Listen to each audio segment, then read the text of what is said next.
Hello, everybody. Welcome to Drunk with Questions. I'm Gooch. And I'm Raj. Join us as we navigate the complexities of life. Here, alcohol may not be the answer, but it's sure as hell worth a shot. Hello, everybody. Welcome to Drunk with Questions. This is Raj, and joining me today is the only man that has ever eaten grass like cow. Gooch, how you doing? Please explain this to the followers. Feeling this is a strange. Oh, yes. This baby. one's bad. There's video somewhere in the ether of it. It was the first time I ever got drunk.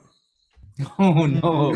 It was at a. We were with my parents, and Parents? yeah, I don't remember that night much of that night. I remember Raj tackling me. I remember fireworks going off. I remember taking shots of like peppermint schnapps from some sketchy guy. Oh yeah, there's a sketchy dude who took us into the garage and started feeding us peppermint schnapps. That was interesting. But that sounds legit. After I blacked out that night, I was apparently at one point on all fours eating grass, and my mother or father was videotaping me, and I looked up at the camera and I said, "I'm a cow." He says, "I eat grass like cow." And then there's another video of me trying to hop in the pool, hammered. Oh yeah, he was so hammered. This was his graduation party, by the way. This is after graduation party. Mm-hmm. This is definitely a. He was drunk, and we have questions. Mm-hmm. And he was definitely drunk, and we definitely had a lot of questions. But that was a mess, man. Mm-hmm. I was a mess. Yeah, I got real close to a cow. I got real close to a blanket. To a cow that night. It was me. Blanket. Yeah, the blankie in the back. Yep. Yeah, I got real close to a blankie in the back. I was scary drunk. But yeah, guys, we want to talk about Ukraine. Putin's ex-girlfriend, the one that he wants, but he can never have. And we want to spend today kind of talking about, not trying to make a joke of the situation, but kind of give our perspectives on what's going on in Ukraine and what we think is going to happen in the future and what we think of the situation that we're currently in. You know, we got analysts all over the place with absolutely no degrees in analysis talking about how this is going to be a tactical nuke kind of situation. And I wanted to talk to you guys and kind of get an idea what you guys think of what is going to happen and what is most likely going to be the result of this proxy war between the United States and Russia. Well, I think what's interesting is we're going to get to my personal belief on nuclear warfare.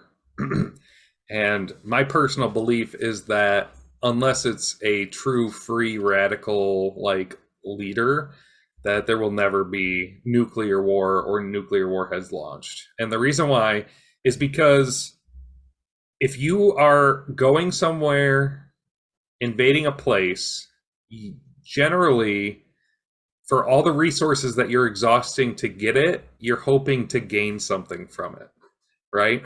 Yeah. So although, yes, all Putin really wants is a buffer zone between Russia and the West. He's exhausting a lot of resources, and to just tactically nuke the shit out of that area and make it into a wasteland is completely. It's not going to help him in any way, shape, or form at all. The biggest thing when you talk about that is what does Ukraine have? Like, are you guys familiar with what Ukraine is most notably known for? Gas, natural gas, right? It is also one of the largest wheat producing countries in the world. Oh, well then, yeah, you definitely don't want to nuke your wheat fields. That's a poor choice. They have been speculating since the beginning of this that they have lost a third of the world's wheat in normal production. And it's actually going to strike like African countries very hard with how scarce the wheat is going to be, because the men have been off to war and not been farming and tilling. Also, things have been being destroyed, burned, all that stuff that comes with an invasion. That obviously, like first world countries like America and Britain and Western Europe aren't going to feel it as much because we can afford to buy up that supply of wheat for ourselves. But when it comes to the poorer countries that can't afford to jump on it right away and buy up supplies, they're gonna really have a tough time. Okay, so let me bring this to you then. Putin's obviously in a point where he's embarrassed, right? So he came in with his Oh yeah, best. we've I made it. mean, he came in with I mean, the people that he sent in, a lot of the in the beginning when Russia was losing, people thought, oh, this is just like the reserves going in. Like, no, this is the 4th Battalion of tanks. It's the second strongest tank regiment that he has. This is like special forces that's going in because it's a special operation. And it's very important that you realize that Russia is still classified this as a special operation, not a war. That's the reason that they can't do a full deployment, that they can't do drafts, and they can't do mandatory recruitment. Like, it's getting close to the point where Russia's might have to change that. Yeah. But they sent in some of the best units that they have, and they still got destroyed. Now, Oh yeah. Putin is an authoritarian, right? So he's somebody that doesn't want his power questioned. Now, if he decides, you know, if I can't have it, nobody can, wouldn't it be possible that he does deploy nuclear weapons? Because here's the thing. If he deploys nuclear weapons, either the West deploys nuclear weapons and everything ends, or we don't do anything and he gets away with it. So that's his thing. Because it's mutually assured destruction. That's what nuclear weapons are. So if he deploys the nuclear weapon and the West does nothing, then he knows that he got away with it and he gets to keep whatever he wants to keep. And he can keep marching to Kiev if he wants, and he knows that we won't do anything. My guess would be if he actually deployed a nuclear weapon and we decided not to do mutually assured destruction, there would probably be a B-1 that buzzes his house and drops a 200-pounder right through his front door before anything can even look at it. Yeah, and I think it's important that we realize that Putin, as powerful as he is in the country, once he presses that nuke button, there are other people that can say no. So the way Russian military is designed, his generals could say no. We're not going to. But then you have the whole opposite of it, where you get a general that's so radicalized that is forgotten country and Vladimir Putin and all this, and decides, you know, we have to make sure he wins. Mm-hmm. And I think we've does some Red October shit. Nah, bro. There ain't people in Russia like that right now. But you just said have you seen the turmoil? Have you seen the satellite footage or pictures of the cars leaving Russia? Have you seen our own country? I don't know what you're asking. People aren't leaving our country in literal mile-long lines of cars. Not necessarily that, but you're talking about, I mean, we have radicalization on both sides where people go, oh, you know, don't like one side or the other. I'm not saying that there's not radicals on both sides in Russia. That's not what I'm getting at. What I'm getting at is that I don't believe that there's enough people in his military that are radicalized to the point where they would do something like that, to where it would actually become an issue. Yeah. It might become an international incident, but it wouldn't become an issue, is what I'm getting at. It would be literally a Red October where like a submarine shows up on the west coast of the United States and we blow the shit out of it, and they're like, hey man, that wasn't us, like that guy went off his rocker, and we're like, naughty Russia, naughty. I feel like Russia is like, when we talk about a lot of these, Russia's always been seen as a powerful force, right? We look at Russia and we're like, oh, they got all these tanks, they're a ground-based military, they got all these people. They suck, bro. This just proved it. Yeah, so what we look at is that corruption that they have in the military level has shown up. There is 1970s era tanks rolling into Ukraine right now. These guys are supposed to have some of the most modern tanks in the world. Their anti-missile technology, when the Ukrainians get to the tank, is just cardboard. Yeah. It's literally just cardboard. Well, I think it's important to realize when you're playing Cold War, I mean, it takes a long time to get to the kill streak of a tactical nuke. So you have, I mean, you make a good mention of, you know, the level of advancement that Russia's supposed to be at. Which, yes, we agree that they have 5th generation fighters, they have this, that, and the other. But the difference is that, yeah, they might have 1 or 2, which still classifies them in that class of military, but it's like, it's only 1 or 2 pieces of that. Yeah, so if we look at it, they're approximated to have anywhere from like 30 to 35 actual like SU, like the 5th generation SU fighters. No. They have 5. They have 5. They have 5, Really? including 2 prototypes. Oh wow. Oh boy. And meanwhile, we already have 35 F-35 Raptors. F-35 Thunderbolt. Is that no? The Thunderbolt. The 22 is the Raptor. Bless. What's the 35 then? Is the The Thunderbolt? 35 is the Thunderbolt 2. Okay. So yeah, the F-35, which is like the most technologically advanced plane in the world, we have 35 of them. That's the one that can hover, right? They can Correct. hover off. So the naval version can do vertical takeoff.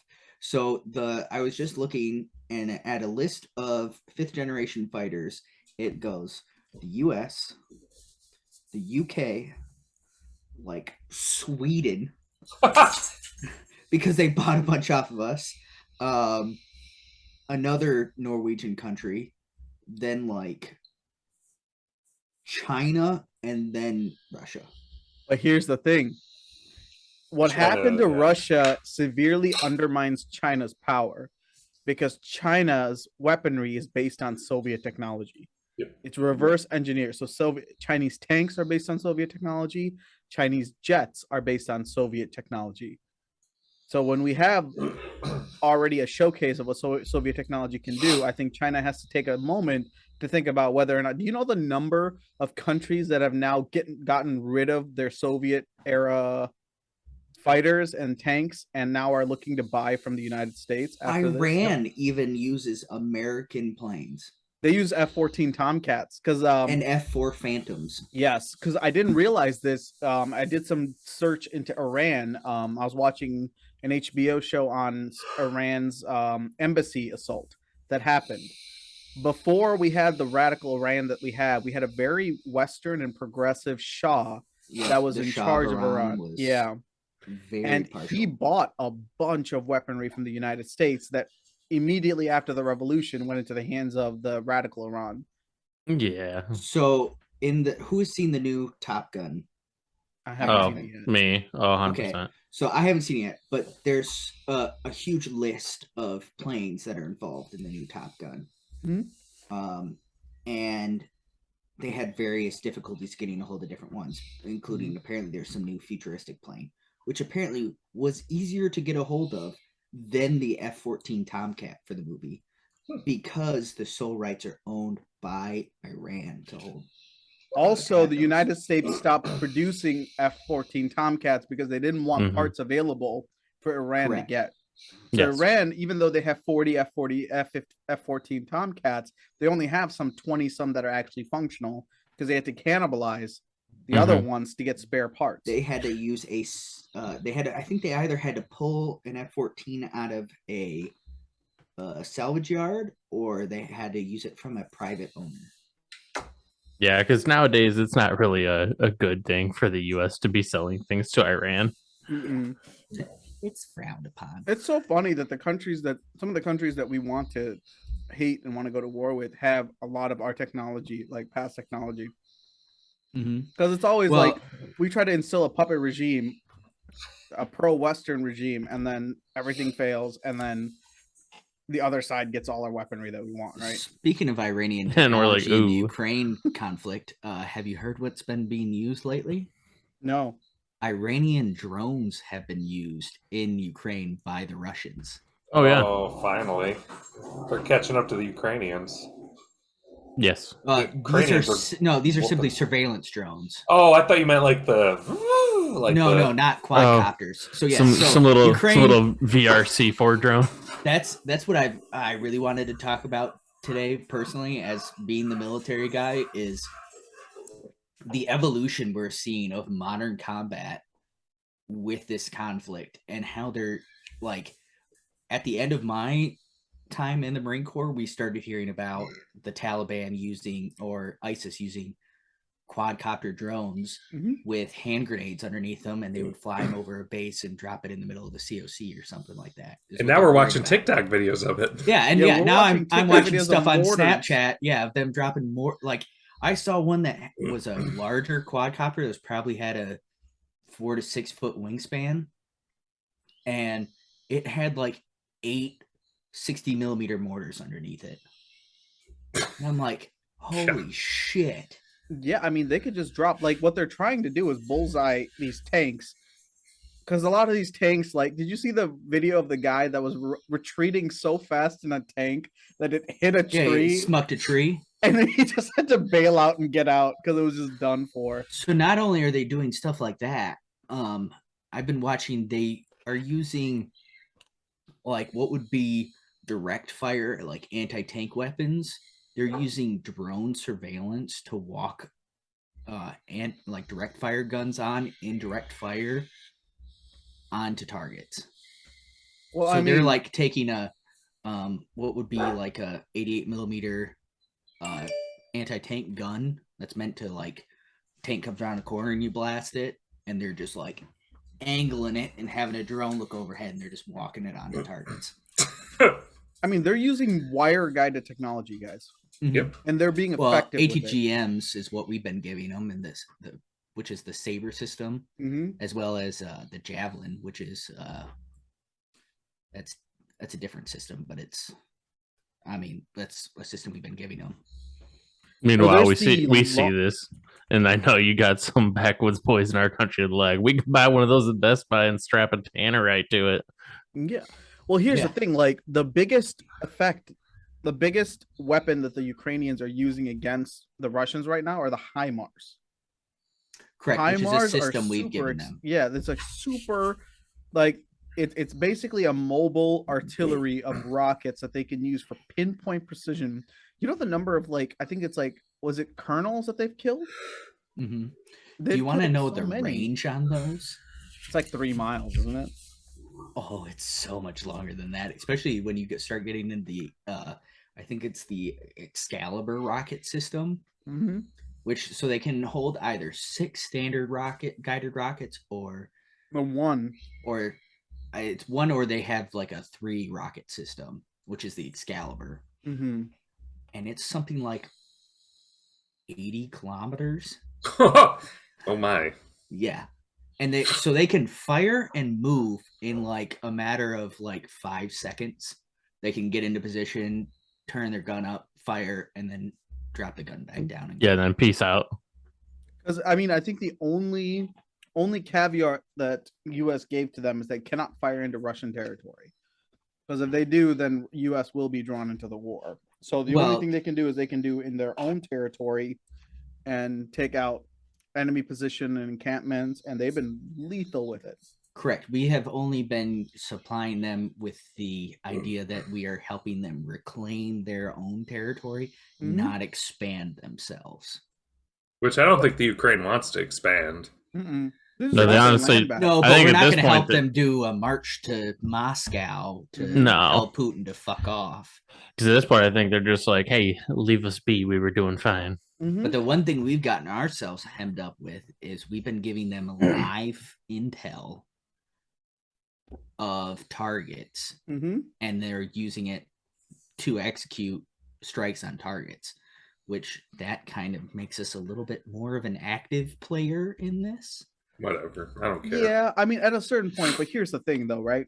So Poland's ready to go.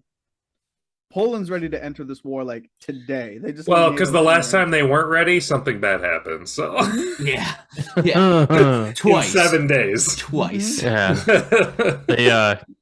they weren't ready, and then somebody else built a couple of campgrounds in their territory.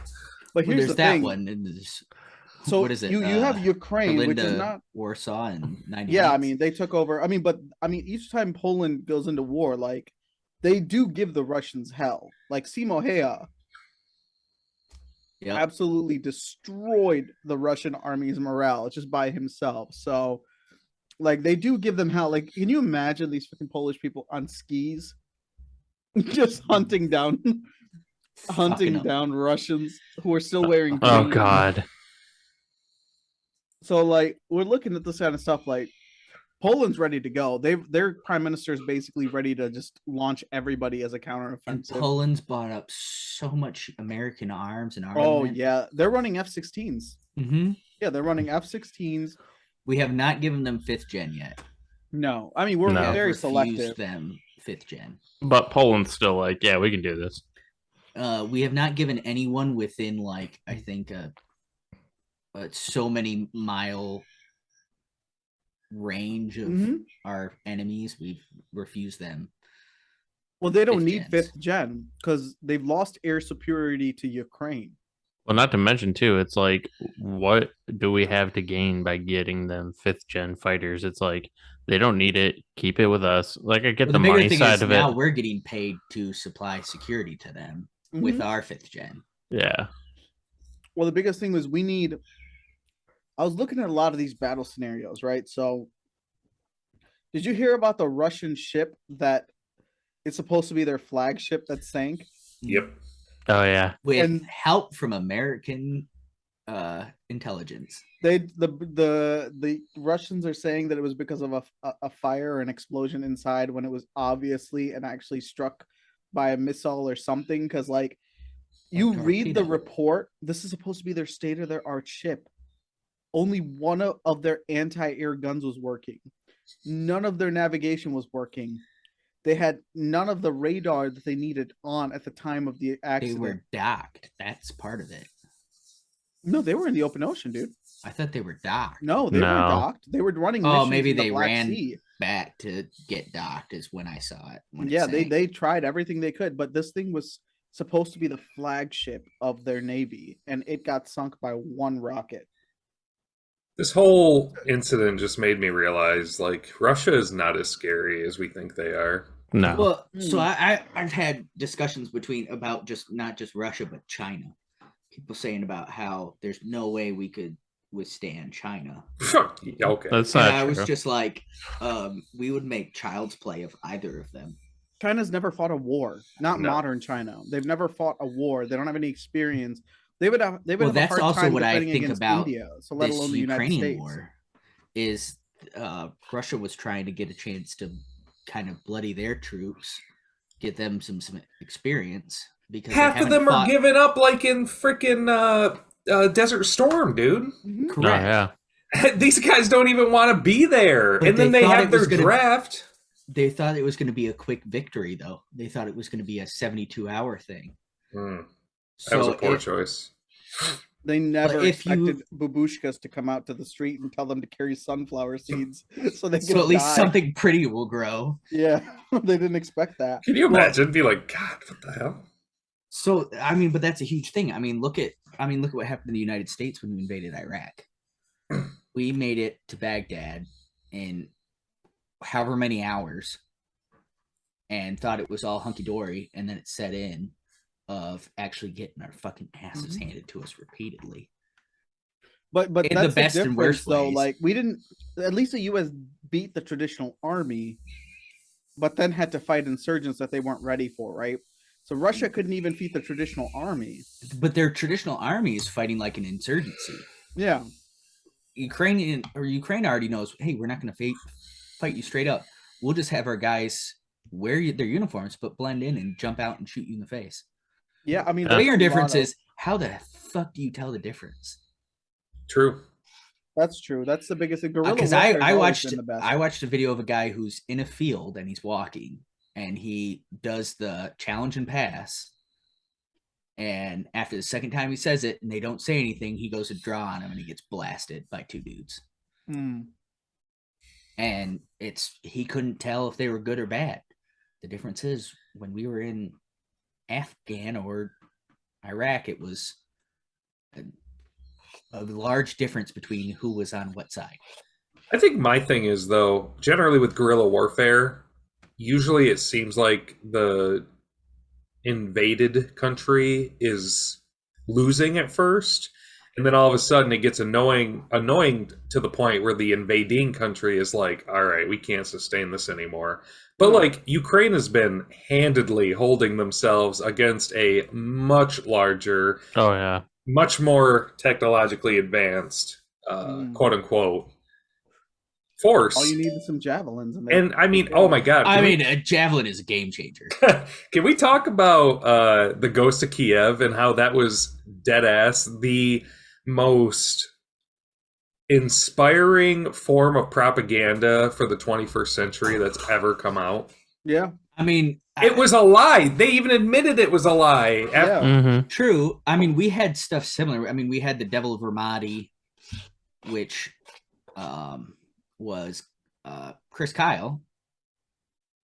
But I mean, at least ours was real. But I mean, it happens in every war. There's always some champion that flagships the one side over the other, and Well, it's all about inspiring the troops, right? So they want to inspire the troops to actually continue the fight, especially when, because you think about it, a lot of these people that are in Russia that are invading these areas, they don't want to be there. They don't know No. why they're there. They literally go around the towns asking where the Nazis are because they believe the propaganda that they're fighting Nazis. yeah. Where are the Nazis? And be like, Nazis? you are. Where are I the mean- Nazis? This isn't 1944, sir. I mean, So Probably that's- Brazil somewhere. I don't know. Get out of here. Argentina, yeah. Argentina. Man. Argentina. But Well, here's the, there's these always guys are. Operation Finale. Now, go ahead, Nick. Where there's you always, firebomb I mean, Argentina. that's a big part of like the Marine indoctrination thing that I noticed when I was in was Fighting Nazis. no, I mean, but yes, Oh, what? but when you do your crucible, part of the crucible is you do a feat for all the Medal of Honor recipients, or most of them, a feat related to what they received their Medal of Honor for. So there's the John Basilone run, where you are supposed to wear a pack and run up this steep ass hill, because that's what John Basilone's famous for, is for running up a hill while carrying, what is it? A 30 caliber machine gun, water cooled machine gun, that he carried up a hill while firing it barehanded. Jesus. He received a Medal of Honor for that. So you have stuff like that. You have, I think there was one for maybe not Kyle Carpenter, but the other guy that jumped on a grenade. Oh, the guy with yeah, he got the Medal of Honor from Obama, right? Post harmoniously. Oh, he died? Yeah. Oh, a different guy.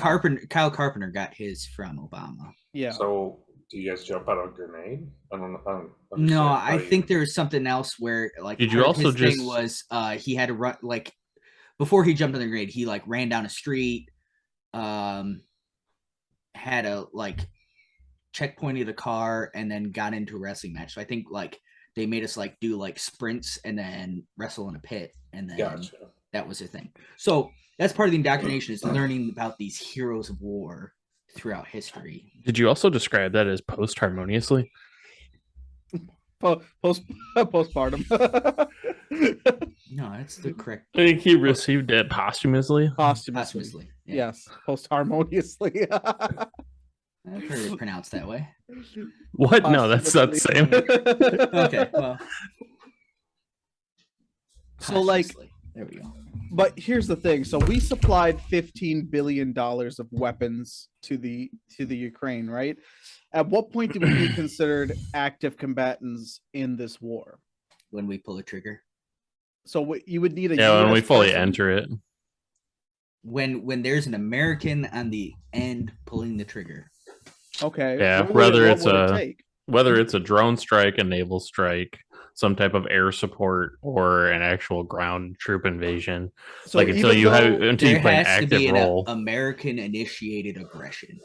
Well, wouldn't giving $15 billion worth of weaponry to a country? be But I'm not considered aggression? pulling the trigger. They're No. buying. It's just it's product basically They're it's not basically buying. just They're not buying from us. We're donating it. No, we have terms in which we are expecting repayment. it's I think- basically on That will credit. they'll never actually collect on that. No. Here's what's gonna But- happen. This is dead ass. I'm telling you. I'm calling it now. 2022. No cap. Or China is gonna screw up, do something to piss us Taiwan. off with Taiwan or whatever. We're gonna end up getting into war with China. That's how we end up in a war with Russia. So But China who has and kept India, up on what China's doing right now? I know we've been distracted with Ukraine. But well, who is- China's doing exactly what Russia was, or a lot of these like invading countries do. They do flyovers with their jets. I'm so talking that way about in they the will- last like 2 weeks. They've just been doing flyovers and they've been amassing troops. Ukrainian or Chinese vehicles we're seeing cannot not 100% confirmed, but there was a video of reportedly Chinese vehicles moving through Russia. Well, yeah, because Then Russia needs tanks and heavy weapons, and China's supplying it. correct. Yeah. But then China went dark for like a 48-hour period in which they also closed the entire airport of Beijing. Well, because they just had the meeting with Putin and China. China Correct. and Putin. But you know what usually happens when somebody goes dark all of a sudden and stops all traffic? No. I feel like you're gonna tell us. Usually it's when you launch an assault, is you all of a sudden go dark and next thing you know you're on their doorstep. China's fucking dragging their feet, though. If they're going to launch an assault against Taiwan and do whatever the hell they want to do, obviously they're going to win that fight, bro. It's a forearm of a damn fucking island. They're going to win. All right? They're not, because they've got. Here's the thing about Taiwan, though. Taiwan has U.S. weaponry, U.S. Correct. jets. Bro, And it's China will surrounded win. by ships. They're surrounded by ships at all time. The moment Taiwan gets attacked, The India, Pacific Fleet is Australia, currently Japan, in Korea. U.S. Well, the immediate reaction is going to be from.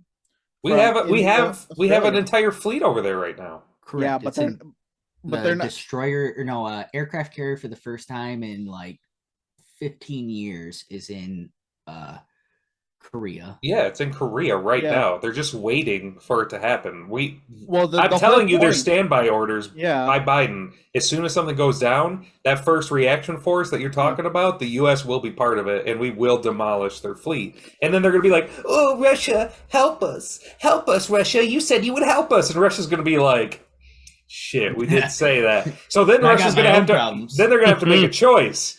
So is Russia going to back out and be like, "Nah, we ain't helping you," or are they actually going to commit? I don't know. Well, I here's guess I the don't thing. know A that. lot of people think that China's invasion of Taiwan is going to outstretch the U.S., but this is not the first time U.S. has fought on two fronts. Also, I'm going off track here. With China, right? An invasion of China to cease hostilities, you only got to go like 20 miles offshore the entire coast of China. I don't ever think that the U.S. will ever encroach on another territory. I think they will always fight back to a point. Like Ukraine, if U.S. was to enter Ukraine, they would never enter Russian soil. They would just beat the Russians back out of Ukraine, maybe take Crimea. Same thing with Taiwan. They'll never actually invade into, because invading a country is a lot of work and it's going to cost a lot of lives. Doesn't matter who you're fighting against. But Germany we did. Yeah, but that's a different story. The weapons that Nazis. we're dealing with is different from what we have. Granted, now. yes, we can strike from 300 miles away. I mean, also when So we can were China. going into Germany, we are kind of in an entire world war. Kind Well, of. this will be Twice. World War III. If this happens, this will be World War III. Oh yeah, No Well- questions. Well, I think NATO will have no choice but to start being more active in Ukraine so that the rest of the countries can focus on China. Hey, NATO, we're gonna give you the third base. All right. but You Gooch take care also of makes Ukraine. Gooch also makes a good point with China, especially. I mean, you have a very limited, like, basically encroachment off the coastline of where all of their major population and technology and civilization is basically based along the entire coastline. You go anywhere past that, it is super, super remote rural. Yeah, you don't have to invade all of China. All you got to do is take the coast, and you're done. You won. Yeah, but you also have coastal cities that have 8 million people. Yeah, but Yeah. not those 8 million people aren't going to fight us. They're going to be like, thank Christ, we finally don't have to deal with fucking whoever's in charge right now. No, Chinese people love their president, love their government, dude. No, that's all they're- propaganda, The ones, bro. the they ones don't. in the city do. They're the rich ones as in the fuck city, and they don't they're care. rich. Okay, so the rich people like their government. That's fine. A But majority where of do the- people aren't The rich. rural people don't live in the coastal areas. The rural people live further inland. I Well, don't so care it's about the it's rural people. it's kind of a catch-22 because I mean, obviously we see that here. Richer people are typically going to side with the governmental party, whereas you have more of your like blue collar and your middle and middle upper class that are like, nah, the government's really bad at doing its job. But there, I mean, yes, they have people that are fans of or support the CCP. However, I mean, when you see a lot of the things that have happened with like Hong Kong protesters, the treatment of Uyghur Muslims in these internment camps in China, and all these other things going on, a lot of your Chinese population is very much tired of the CCP because they're just committing atrocities at an exorbitant rate. Yes, they're committing atrocities against minorities, but the majority of China is Han Chinese, which is what Correct. the party cares about, Right. right? Correct. So the Han Chinese have been dealing with, they're in a generation of extreme wealth. Their kids are doing better than they are. They're dealing with a government, even though it's corrupt and it's taking advantage of the minorities, the majority don't care.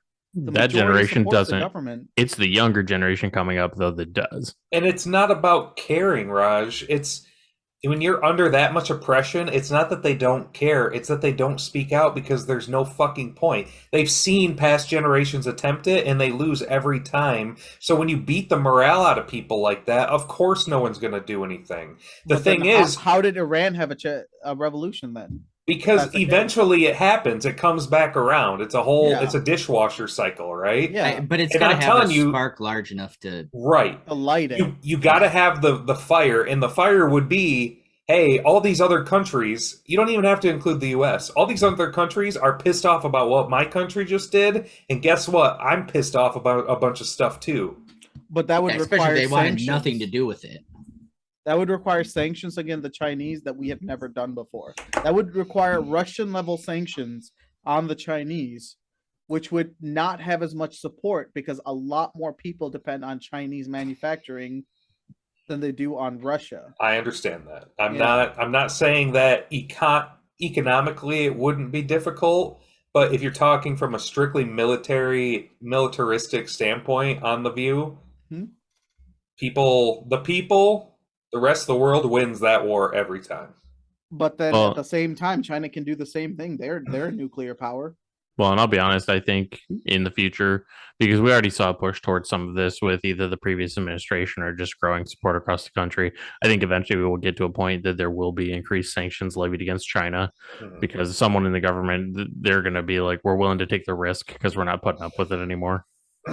So we have a much greater survivability than most other countries due to our drastic range of climates and land features and different things. We have granted, we do rely on a lot of countries for a lot of different things, but food, we could be shelter, all that stuff, survivability wise, we are much better. the US could be than very anyone else. self-sufficient if we were forced to. We're just take the too easy fucking road. lazy. Yeah. Right. We take the easy road, but I promise you that if we had to, we could probably cut back on a lot of things. We could make our own stuff. The US could survive. It just wouldn't be the same atmosphere that we're in right now. You wouldn't walk into the grocery store and have 500 different options. You'd have It would be 200. 1942. again, US is the where- number one producer of chicken in the world. Number Thank one you, producer. Tyson Farms. Right. So Look at all these chickens. I know we have a hard time getting chicken as it is right now, but chicken is chicken. You get fucking 5 chicken breasts. Well, You and know? also if we stop China's the biggest exporting producer of shit beef. to certain things.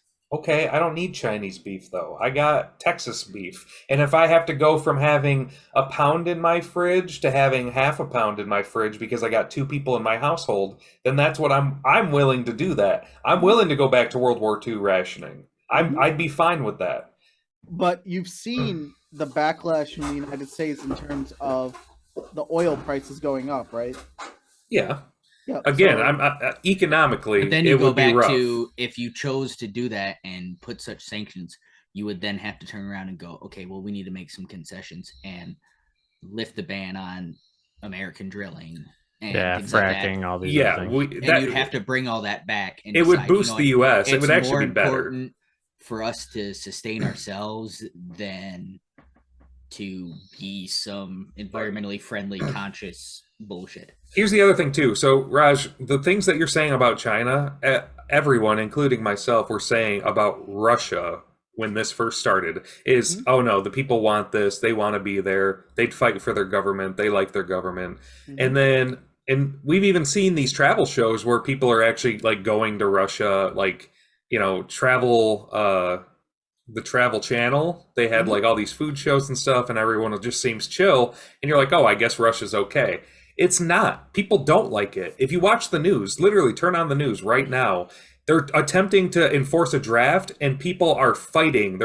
They're shooting up the draft offices. Yeah. They're shooting up schools in Russia. I mean, it's not a joke. They are literally losing control of their population. Yeah, So- but that's only because they enforce a draft, though, right? It's not the people were fine with the You war think if the until U.S. draft came. Right. if you think the U.S. had a draft, that we would shoot up draft offices? Depending Yeah, on but what it is. China doesn't need to initiate a draft. They already have a standing army that's larger. That have never fought. that we could fucking walk over. Yeah, it doesn't. So it You could doesn't take. send the Marine Corps and they would walk on them. Now here's the thing. So Nick, you've been in combat. So tell me, when you're assaulting a city, it is a different game, correct? When you're assaulting, it doesn't 100%. matter. It doesn't matter if they're trained, untrained. When you're assaulting a city, which is You're what at you a will be doing, disadvantage. you are going to take heavy casualties. Right. So there are a couple different tactics you can adopt. You can. It depends on what your goal is. Are you intending to maintain the current infrastructure for the rebuild afterwards? Probably Are you- yes. Correct, which is what you'd be in Ukraine. Otherwise, you could pull a Fallujah and pamphlet the place and say, leave now, or you will be labeled a combatant, and then bomb and shoot the fuck out of anyone that's left. Mm-hmm. Not saying that's the ideal situation, but if you don't care what happens to them, then that's a choice. So do you know so we had two options on the table for Japan in World War II. An invasion that would cost 1 million KIA, not including Civilians injuries. and Yeah. injuries. So And there then- or bomb 'em. or bomb them. Those were our two valid options. We were And we were entertained. already bombing the piss out of them Yeah. before that. I mean, the fire bombings of Tokyo. Killed more people than the actual atomic bombs. Right. Correct. Yes. Because So- you were burning factories. They had plans to put fucking bombs on bats and let them loose into the fucking cities. I remember that. Yeah. Because they would come. They believed that they would come and hide in the infrastructure of Japan, like factories and other things that have large open spaces, Oh, that'd be terrible. and then would explode. Just little bat vests. But Yeah. let me bring this point Little up to you. Pokemon So of death. At that point in history, the Zubat, United go. States. That would be a Pokemon, dude, if that had happened. For sure. That would have been a Gen 1. Zubat evolves. Yeah. So A surprise, motherfucker. Oh. so at that point in history, when we were dropping that bomb, United States was the only country that had atomic weapons. Well, yeah, I'm not saying the that atomic. had I'm just working getting atomic weapons. Like, I'm getting to the Yes. point that like we understand how many people are going to die if you invade a place like that. Yes, Because but what if this is a country that can also strike back? like China? Is that what Yes. we're saying? Yes. So, So you think how- if we invade, they shoot a nuke? Yeah. That's what you're worried about. If you drop a bomb on their city, they will fire back. so Israel? So who has tracked the conflicts in Israel? The Israel Palestine. Mildly. Yeah, not recently. Have you heard the phrase "Iron Curtain"? Yes. Yeah, it's Yeah, a system Iron that Israel Dome. developed basically to protect Jerusalem. with the aid of the United States. Well, naturally. Have you seen that And- wall? It's crazy. It is.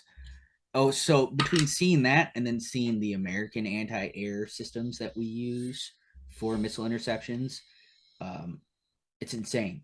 We call them R2D2s of death. They literally look like some angry pill pod with a fucking big ass minigun sticking out the bottom. So that's one option we have for countering a nuke. But nukes are usually detonated very high above the ground. So then you have options for other things that we have. So if you guys aren't aware, 5th generation fighters have a new gen type of radar. Mm-hmm. Yeah. You remember what the name is. But that radar is extremely powerful and extremely effective Hmm. to the point where you can be offshore and have another plane looking at something, and then your plane can send a radar signal it so strong it fries their radar. That's what I was watching that video. Yeah. Then they also have passenger planes that have been converted to have giant laser emitters Yep. coming out of the nose Yep. I saw that. that are powerful enough to cut through metal. So we have many systems designed to stop. So as many progressions as there have been in missiles, there have been just as many, if not more, progressions in defense. Well, we got a guy online now too building a proto saber. So what I'm hearing is that we're entering Star Wars, boys. It is. Well, it's here's the literally thing. Star Wars. Goddamn, Ronald Reagan started the Star Wars project. That's a great defense system, but here's the thing: it's not foolproof. Well, Nothing ever is. obviously. Some But will you're also still talking land. about we've shown both Japan or China and I have and us have shown that we can strike satellites out of the air. Mhm. That is specifically designed for ICBM nuclear guidance. yeah, And ICBM interception. Yep. So we've as much as I think they could fire a lot at us, Mhm. I think we can stop just as many. The other thing too is the U.S. probably knows where a majority of the missile silos and the probability of a nuclear warhead being inside of that are in Russia and China. Not all of them, but a majority. And with that, I'm sure that they've run plenty of computer simulations of if one is launched and it's going to this point, what path would it take? So when one is launched and we get that reception of something's been launched, I'm sure there's a computer system that can quickly dig in the numbers of the last 3 coordinates that missile was at, and they can estimate exactly where it's going. Because you're not just going to shoot a missile into nowhere. I mean, you're going for a city, a big city, right? Mm-hmm. So they know if China launches a missile, it's probably heading towards maybe Hawaii, probably Los definitely San Angeles. Francisco, Los Angeles, right? Mhm. So you literally just go, okay, boom, boom, boom. All right, this is the path it's going to take. Let's get our interception going right now. Because what's the time frame for it? Like, you have 15 minutes, don't you? I think it was, Well, give or if it take. depends on if it's a upper stratosphere Mhm. rocket, because it's moving so fast that by the time it hits, you wouldn't even know. You'd be vaporized. So, well, here's my thing though. Like, say There that are they no don't. hypersonic nukes yet. So say that they land somewhere. There's still a nuclear fallout from all of this. Yeah. Nobody wins this situation. No. But Chernobyl showed us that nuclear fallout isn't The end. the end. I mean, Chernobyl is nowhere close to what a nuclear explosion does once a bomb detonates, though. no, but it had a long-term fallout. In a specific area. Yeah, but the It wind and didn't everything. enter- I'm talking about the wind and like figuring out what would occur. Yeah, You but didn't a ha- they nuclear didn't have bomb the- they didn't goes have the up plume, to upper yeah. atmosphere. That plume takes it way further than anything Chernobyl did. That And plume. also ours. So there's going to be a super volcano that blows up under Yellowstone at one point too, Raj. I mean, those are things that are going to happen eventually, and we're going to have to Sure. deal with it. Sure. I mean, if the super volcano goes off, the United States as we know it is done for. Well, it'll Right. change. It's not Yes. done for. It'll change. What do you Florida do? will survive. What crops are you growing? Everyone will be migrating to Mexico. It'll be the reverse of what we're dealing with now.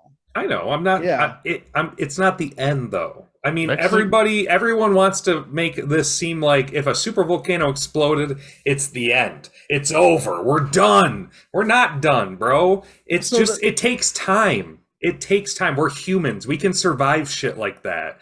Yeah, How? a lot of people are gonna We have fucking not. die. We've never faced anything like that.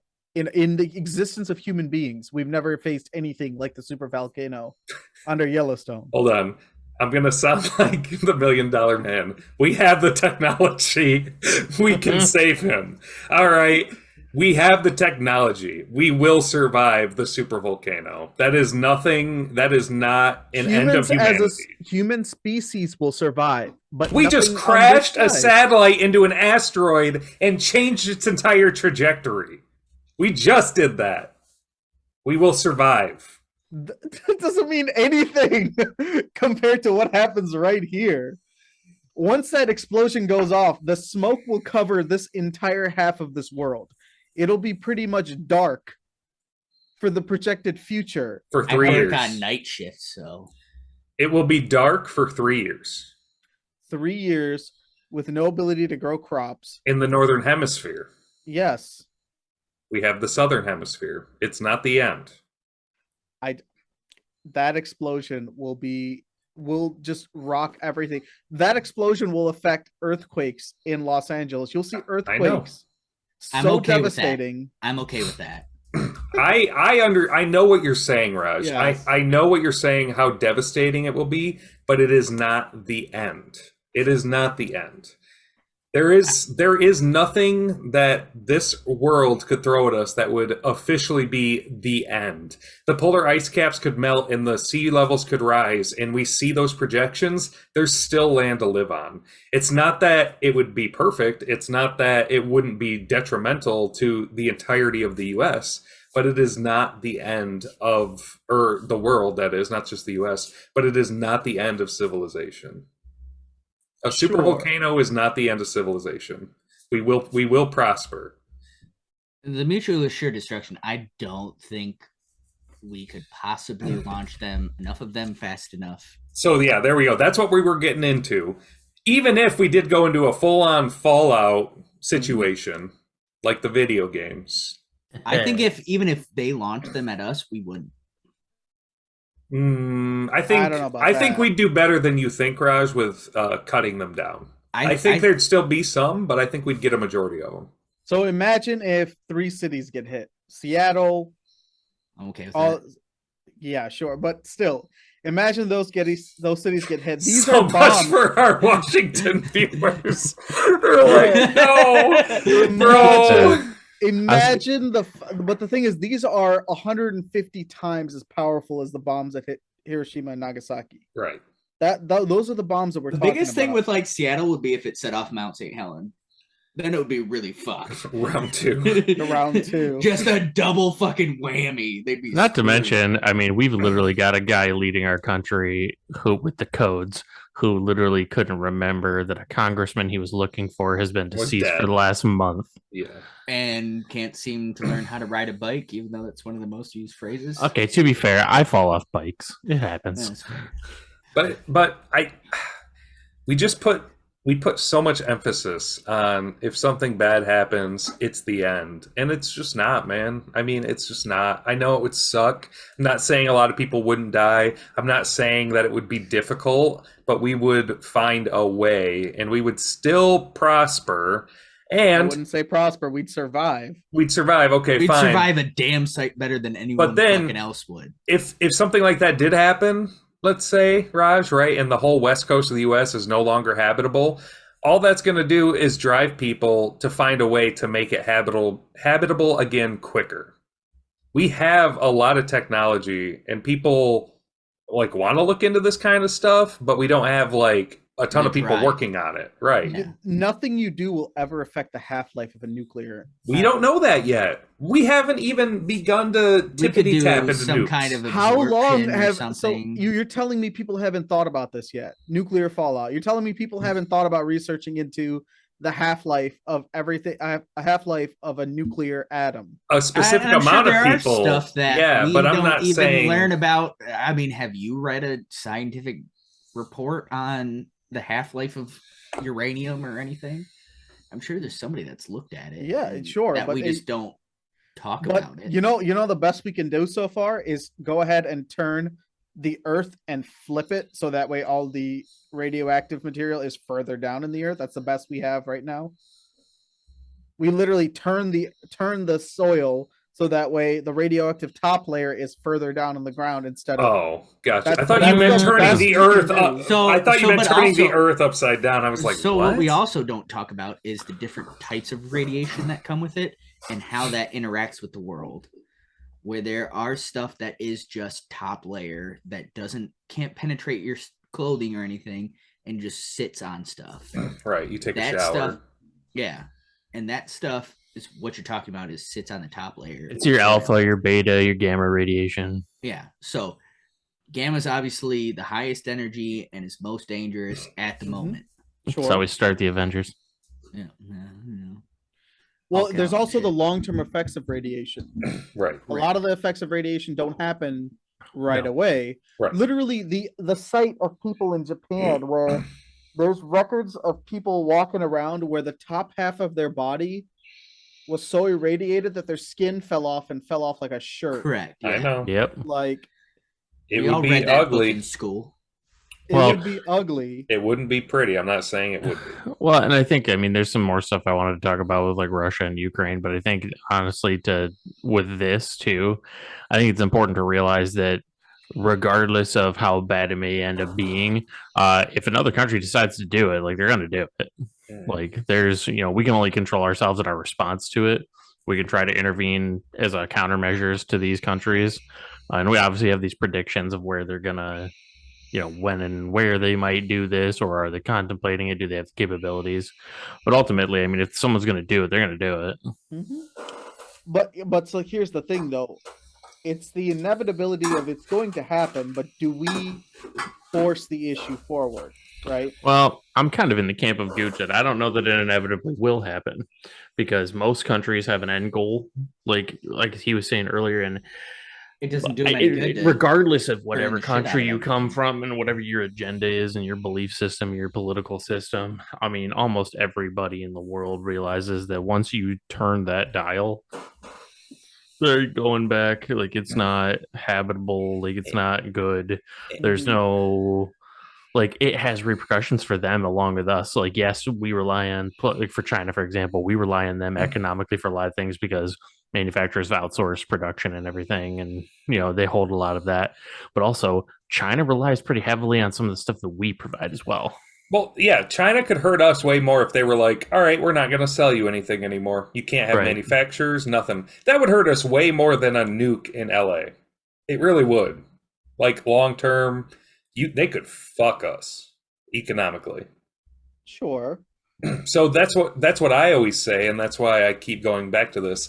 Nuclear warfare isn't necessarily a valid option. Once you take that off the table, that area is done. You don't have the people that you can control, get to pay taxes to you, whatever, if that was your goal, was to invade. You don't have the land anymore to use as a resource, whether that be for farming or whatever the hell they've been doing in that area that you were interested in.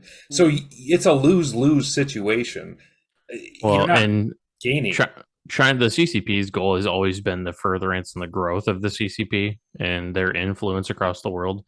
They're much more interested in fourth gen warfare than they are in dropping a nuke on something. I mean, look at all the stories and everything that people read about, like, people with direct ties to the CCP end up becoming like teachers and professors in the United States, or starting these like think tanks, or all these Chinese like real estate moguls that are just buying up property in the United States. This is just a big flex, too, with Russia and China. Every 100 years, one country, somewhere or another, decides, man, we got to show the rest of the world that they can't mess with us. And that's what this is, man. They're trying to flex on everybody, show them, hey, we're way stronger than we were 100 years ago. We're way better than what we were. And now Russia's getting their ass kicked by the equivalent of the United States during the revolution. And they look like jokes. And so let me ponder a question to you guys. Do you think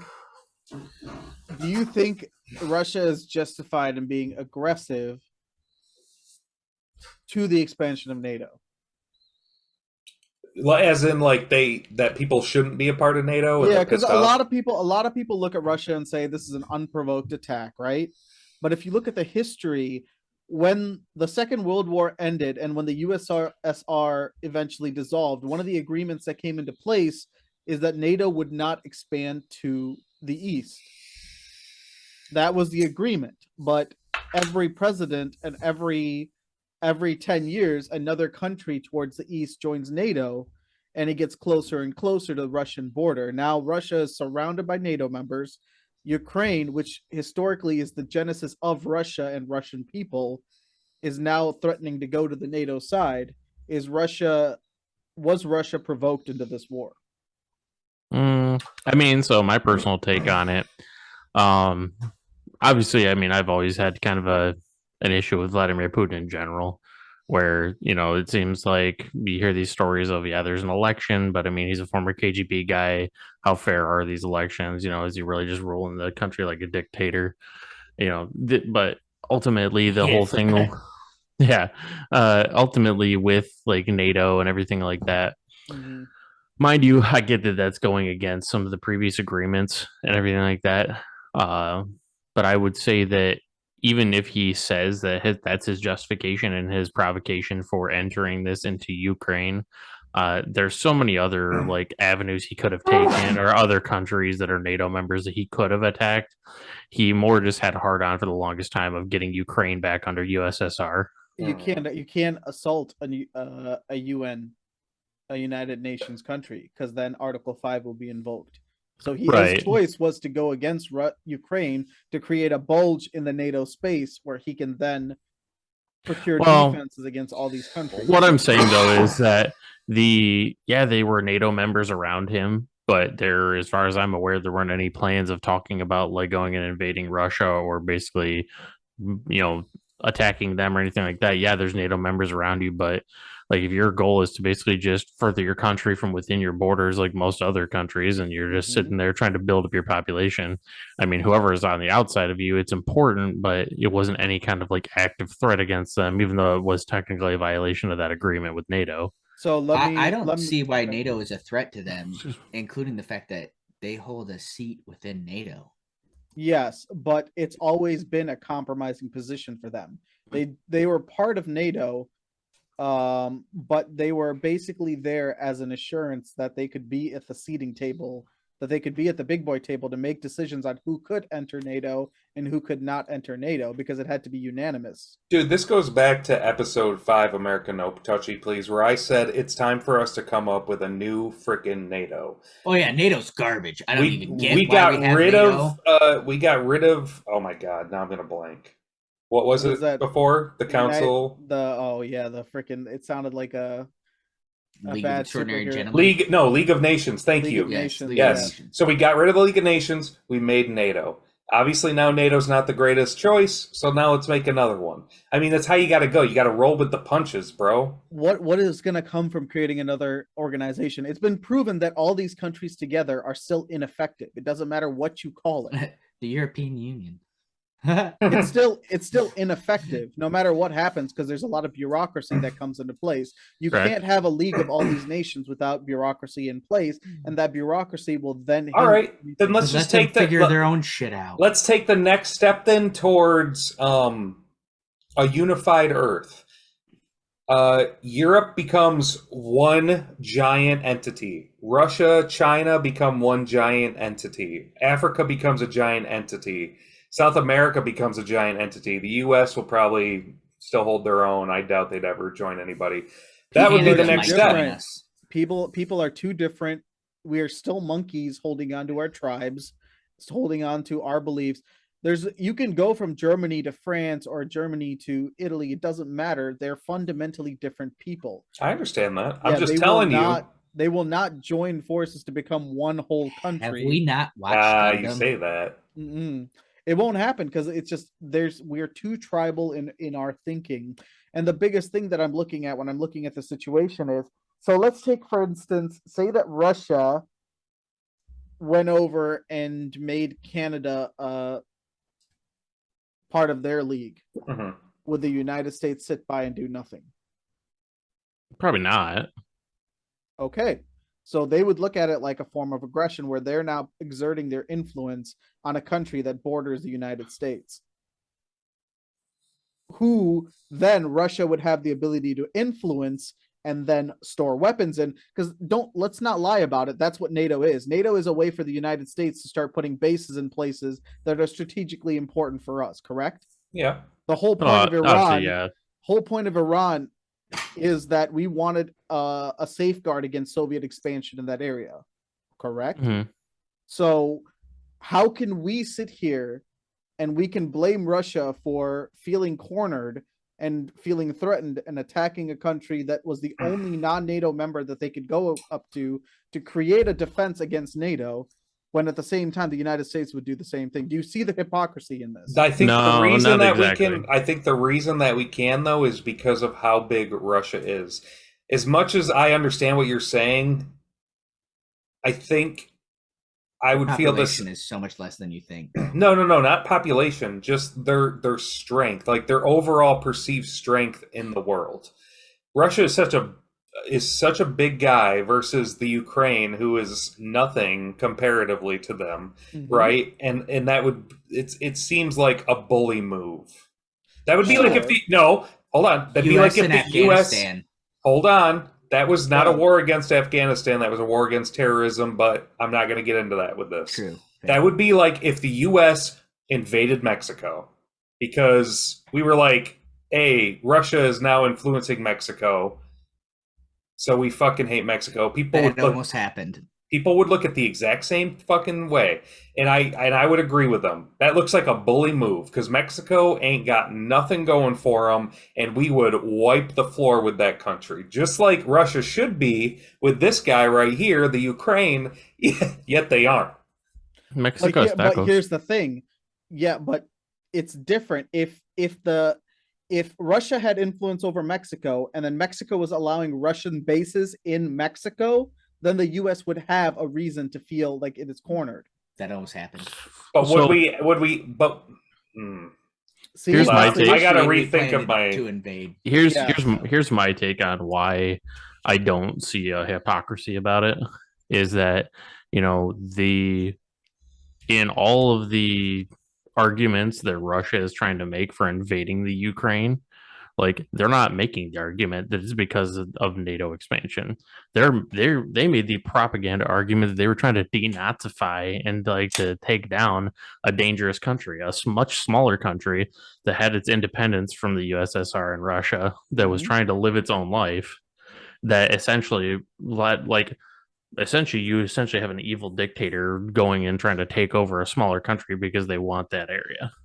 Yeah, but here's the difference. So the reason Russia used that tactic is because they wanted to have a small specialized force take over Ukraine. They didn't want to turn it into a war. So the propaganda of that war was, yes, there was Nazis in Ukraine, but the overarching issue with Russia has always been the advancement of NATO in the region. NATO advancing in that region, causing them to be further and further. The USSR was made of all the countries that were surrounding it that are now part of the UN, correct? Yep. So when the USSR disbanded, the agreement that was made between NATO and the USSR to make it a peaceful surrender of all these territories to become individual nations and have their own governments was that NATO would not influence these countries and start to bring them into their fold, expanding their power towards Russia. Because even if NATO had never crossed that border and started adding these countries into NATO, Russia still has the buffer of these countries protecting them from NATO.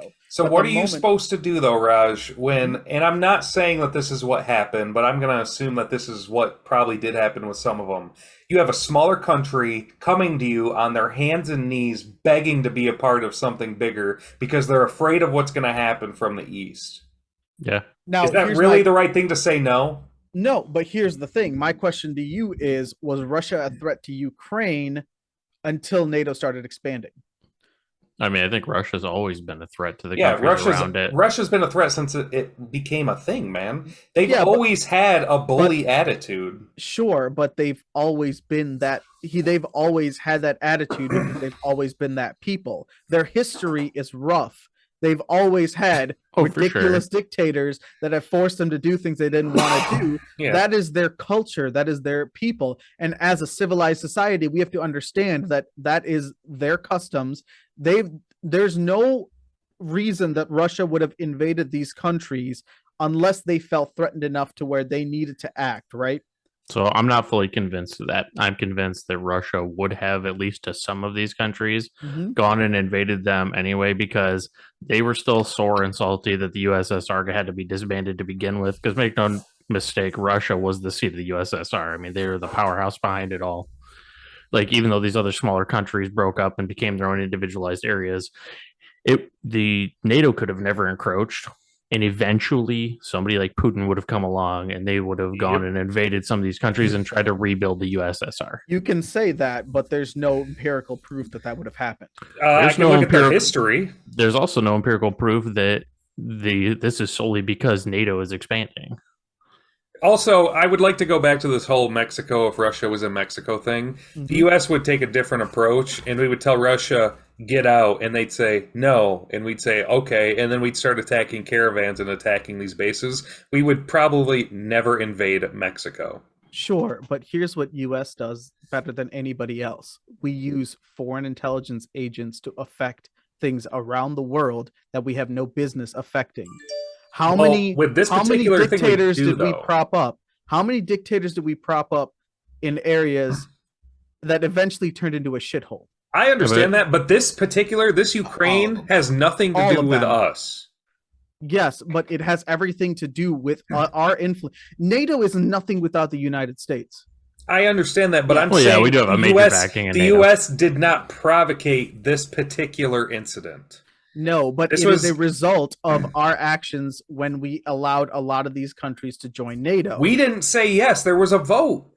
All those other countries had to vote too. I understand it's political, and we probably have a lot of pull in that politics. But if people wanted to follow the rules, if those countries were like, nope, we're rule followers, we do the right thing. It says right here we can't do that because that's what we said in fucking 1946. Mm-hmm. Then we would have been like, oh, okay, yeah, I'm voting against it. I don't really care what the U.S. thinks. But that's not how geopolitics works, though. We are the predominant superpower. What we say goes. It doesn't matter what another country says no to. Guess what? If another country goes against us, we just go in there and install another person that we want. Yeah, but you got places like Britain, Germany, France. I know what you're saying. Germany doesn't give a fuck what we think. I know. Why do you think the Nord Stream pipeline got attacked? I'm not saying that we don't do that, Raj, with other countries. But if we're talking about this specific incident, this Ukrainian incident that's occurring right now, the U.S. technically has they've never provocated this particular incident. They didn't provocate Crimea when that happened in 2016. They haven't provocated this invasion. Russia has decided that they're going to make that choice and do this to make a point.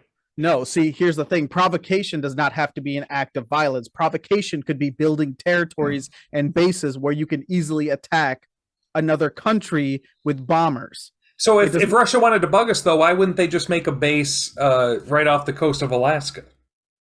A big base. Like, spend a ton of money, make a huge base, put a bunch of bombers there, upkeep it. It would be hard because it's cold up there, but you know what I'm saying. That's exactly why they can't do that.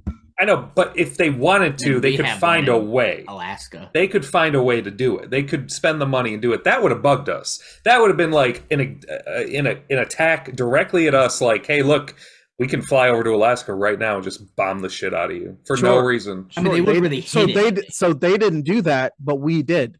So who's the provocateur?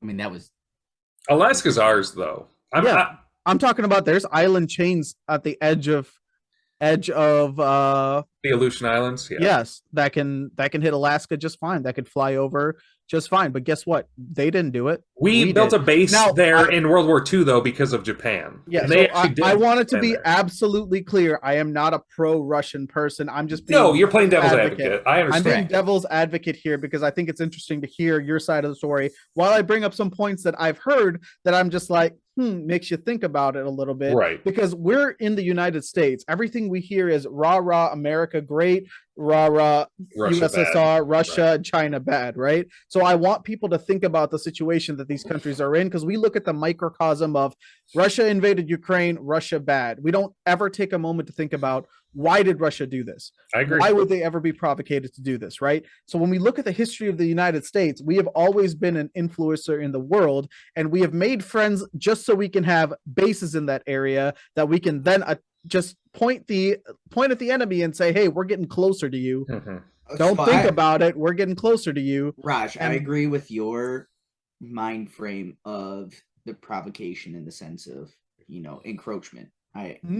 I understand that, and I agree that there's some merit to that I guess, that line of thought. But at what point does that equate to a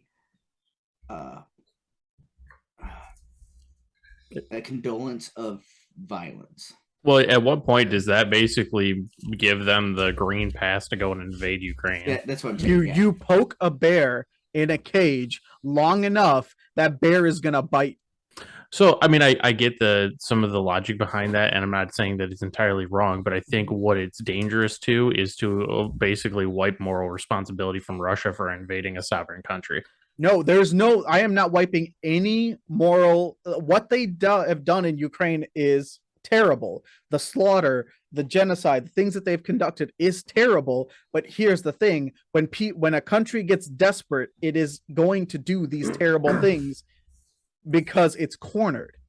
So can we talk Russia about and China aren't best friends because they love each other and they have great ideals together. Russia has to be friends with China because in that area, those two countries have a mutual understanding of what it means to be cornered by NATO. right? They have an understanding of what it means to be cornered by these countries whose beliefs they don't share, but at the same time, they respect enough not to encroach on their land, but they're consistently being encroached upon.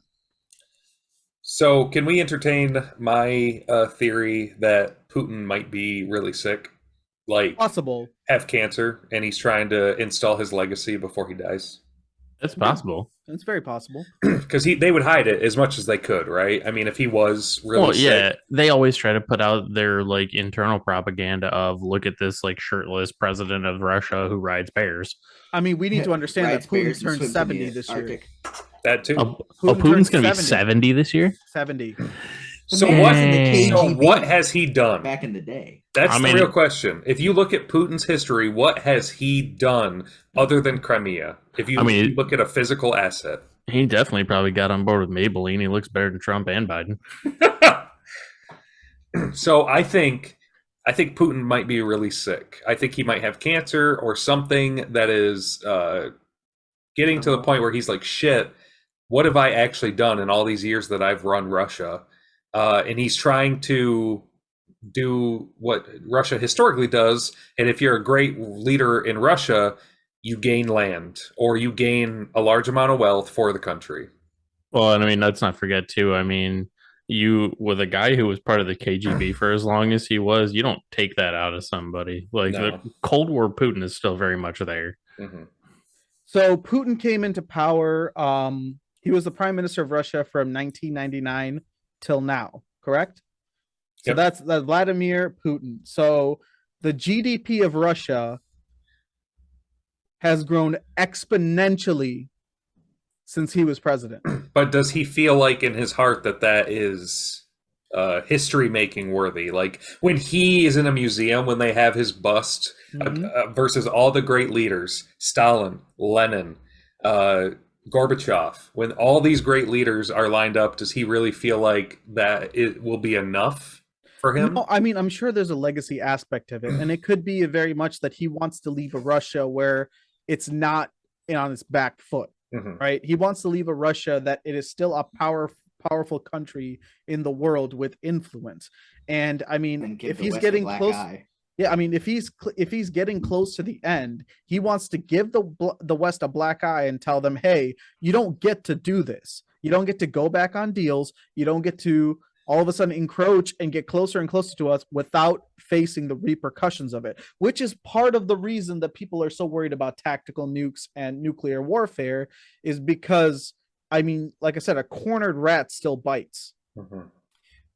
So I also do believe that Russia has more allies than what we're giving them credit for. Oh, 100%. It's not just China. But are they strong allies, though? Have you heard who else has backed Russia? India. Pakistan? India. India? India has backed. Well, India has always had a good relations with Russia because the U.S. backed Pakistan. So when the U.S. backed Pakistan, India lost all faith in the United States until recently with Modi and all the relations that he's built with the United States at that point. Because right now, India is now doing naval warfare practices with the United States, not Russia. But here's the thing, they're still deep rooted. When my grandfather was teaching physics classes, he was teaching with Russian books. Mm-hmm. Russian cosmology, Russian astrophysics was at the frontier of what was possible along with the United States. And when India needed help, it wasn't the United States that came to help, it was Russia. Right. So that's a deep-rooted love for that, for the Well, nation yeah. and the people, that is hard to give up. So, I mean, I can't blame my country for helping Russia, even though I don't believe this war is correct. But at the same time, when Putin starts threatening nuclear strikes, both China and India voiced opinions against him. Yeah. Correct. So, like, nobody I- wants this. Yeah, I never once think that they're actually going to be nukes. Never once. I hope not. I hope even if he's stupid enough to do it, that other people. But I need people that are listening to understand that don't just listen to the narrative of what you hear and just believe that Russia's always been this bad country that's always been the bully.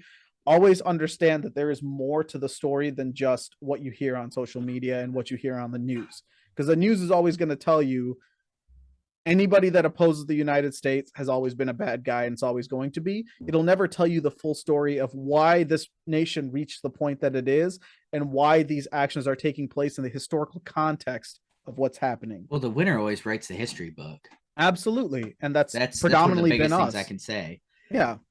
I mean, So- I could say from what I've seen of some videos, I like to dive into, there's some SOCOM groups that run pages and stuff like that I follow, or just guys that were in some other units that put stuff out.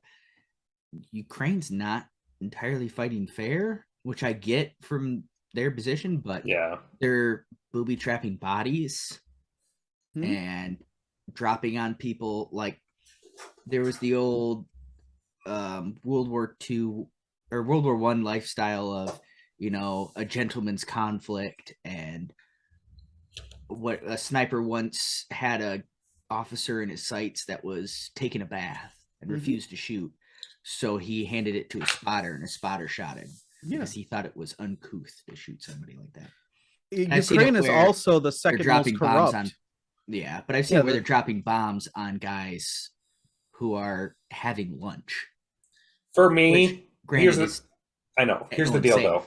For me, if you're going to come into my house, Yeah. rules are Game off. on. Yeah, all rules are off the table. I know. Now, if Ukraine I was totally in agree with another that. country fighting and they were doing shit like Yeah. that, I would condone them every day and be like, no, that's bullshit. You can't do that.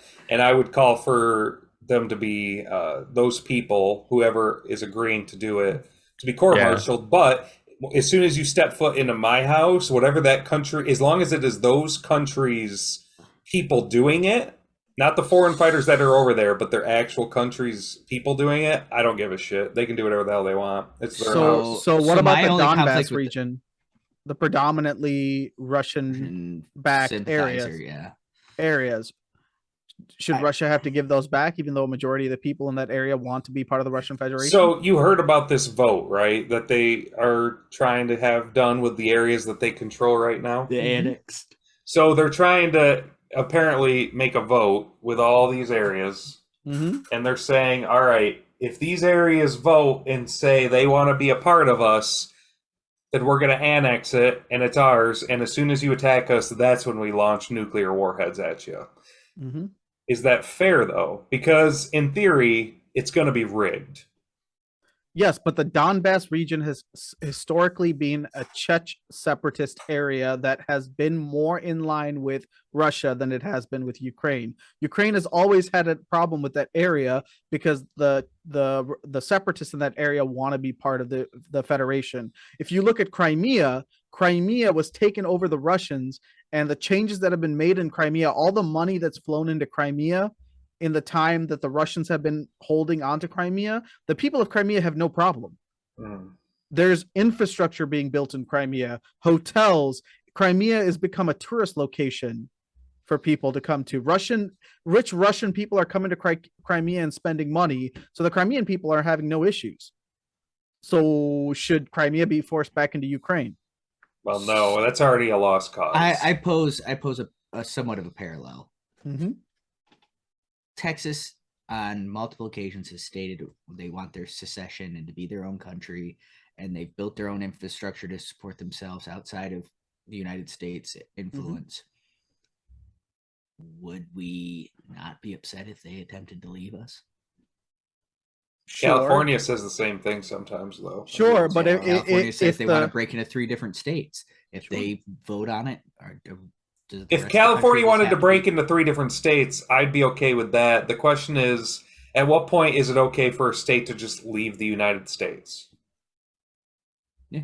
according to our If Ala- principles, if if Alaska the wanted people to be on its decide, own. then they should be allowed to do so, correct? Yeah, but are you allowed to just leave? Well, no, actually, we had an issue about that. I mean, with this Right. secession and everything like that, when we reestablished the Union after the Civil War. You cannot just secede from us. We've made that very clear. Yeah. There's literally a precedent sitting on seceding from the United States. But how's that fair to the people that decided they wanted to leave, though? Too bad, so sad. It's one of those things where it's like it's an individually controlled state, but it's a little bit. So I know our country functions kind of like how we have like states that are the size of some countries over in Europe and everything like that. So we almost function as like the states function as their own like small little governed countries in a bigger like country Overarching, yeah. itself. Now, the issue becomes, okay, so those people in that state vote that they no longer want to be part of the United States. They're like, we're seceding, we're taking it, we're making our own country. But the United States still has claim to that territory. And there's I've said this 3 times already, but there is a precedent. We've had states secede from us, and we've taken them back. So we have to follow what we've done in the past, or else we're pushovers. Sure, but then at what point do we become the aggressors into a foreign country if they've succeeded? Dude, like Spicer said, that is the United States, though. That is part of the United States. Used the hard R on his name. Ooh. So here's the thing, though. So if the Donbass region, which is predominantly people that want to be part of Russia, decide to be annexed and be part of Russia, and then Ukraine attacks that area to take it back by force against the will of the people that are there. The thing is, personally, I don't care. You're telling Russia they can just come in and there comes a point where like you have a country that basically turns the people to their side, and then they say, well, we want to vote to be part of this country, and that's essentially giving that country free reign to now take land from another sovereign country because they've somehow convinced the people, or those people have decided that they want to be part of that other country. There's an issue there with the borders and with land rights, because you're now taking sovereign like land from this country purely because the people want to be part of a different country. They want to be part of a different country. Pack your stuff and move out. Like, you can go over to Russia, but like, plenty of room over there. But like, the thing is, you can't, just because you want to support that other country, you're like, hey, we get people in our coastal cities all the time, regardless of their affiliation, that are like, I hate the US, the government sucks, I should just move to Europe. I mean, like, or they're like, hey, Canada's way better, we're not going to let them just take part of the United States and annex it into Canada because the people there no longer like our country and they want to be Canadian citizens.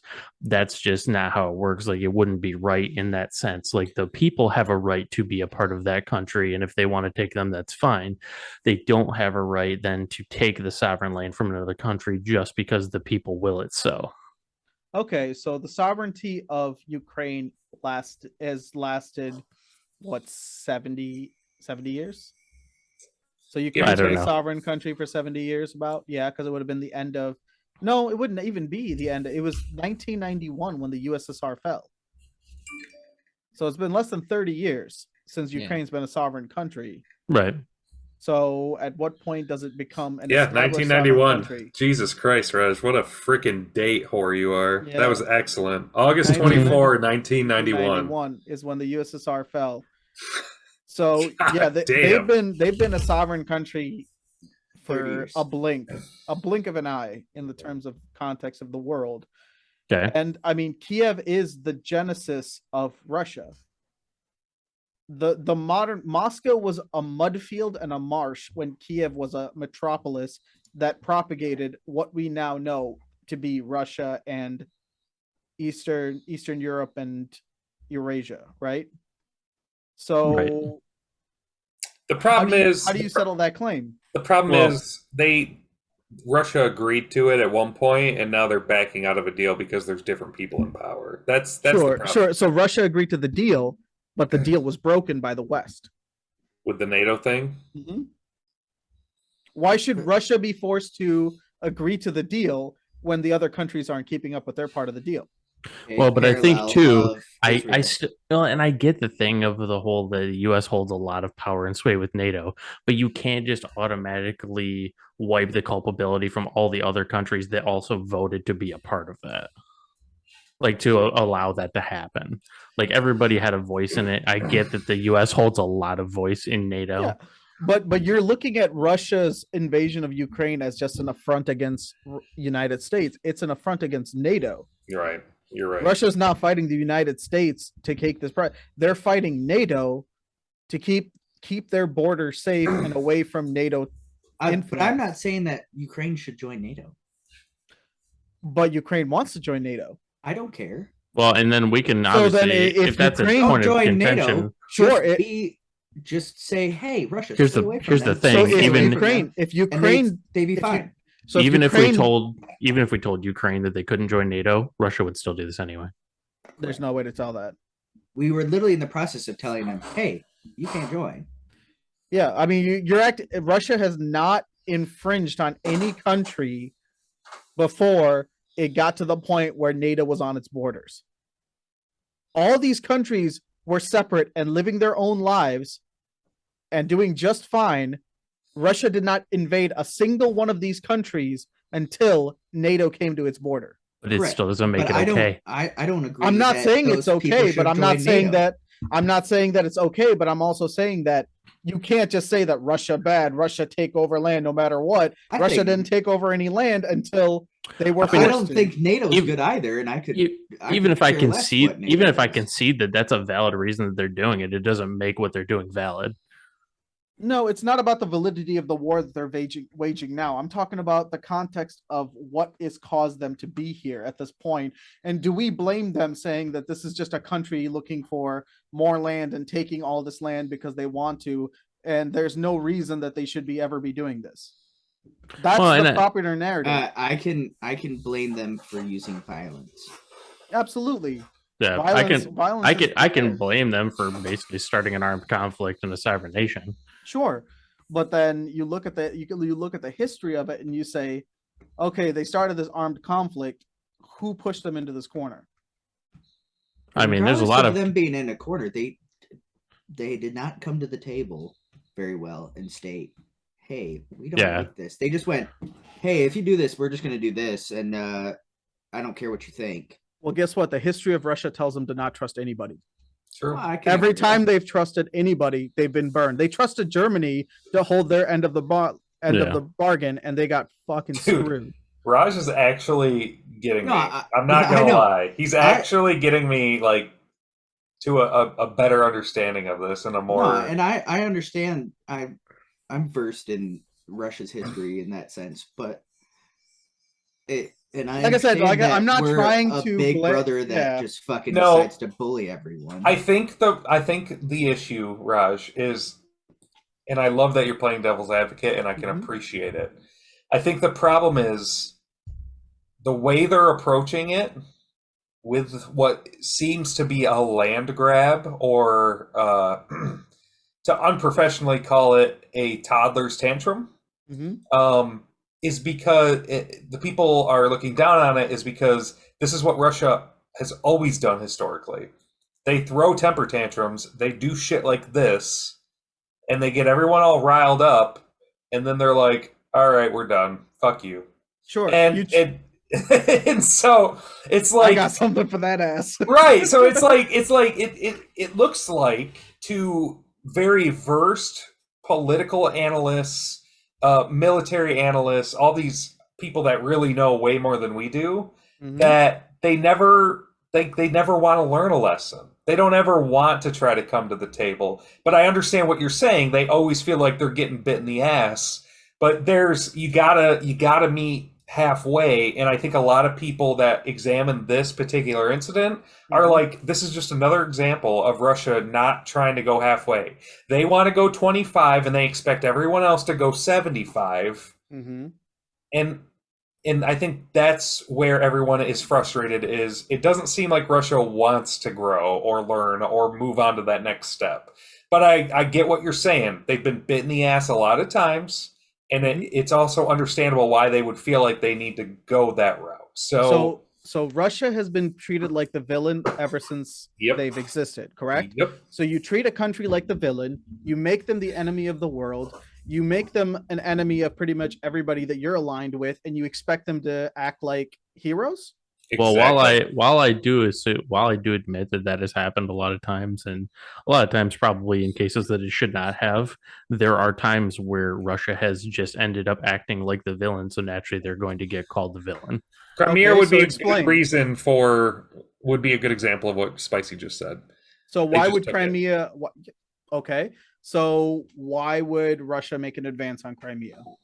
I mean, I'd have to look it up. It's been so long. I'll be honest, I'm not even that well versed in Crimea. No. Mhm.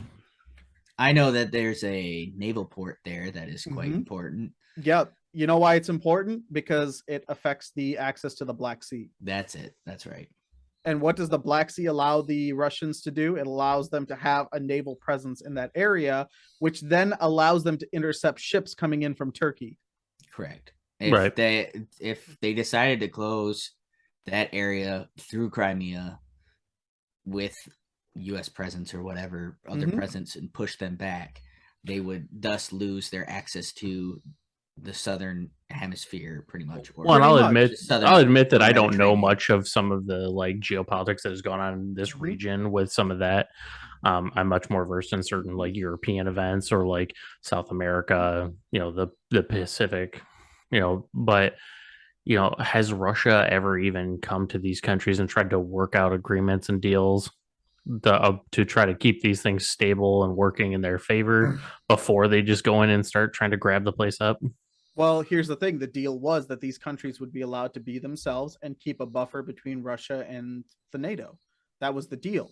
The deal was in place so that these countries would not act as NATO agents and allow NATO to have access directly to the border of Russia. That was the deal. Right. So You said yourself that Russia has a seat in the UN in order to veto such movements, but yet they still happened. Yeah, did Russia veto it? Was that against the Russian veto? Also, why be mad at NATO for these countries coming to NATO and asking? Just say, hey, don't appreciate that you're trying to go join these guys. I thought we had things pretty figured out. Just No. because Russia has a seat doesn't mean they can veto, but then they'll have another vote and they'll overrule that veto. Well, but my question is, so Russia is upset that these countries have come in and basically broken an agreement that existed after World War II of them not joining NATO. Mm-hmm. Now,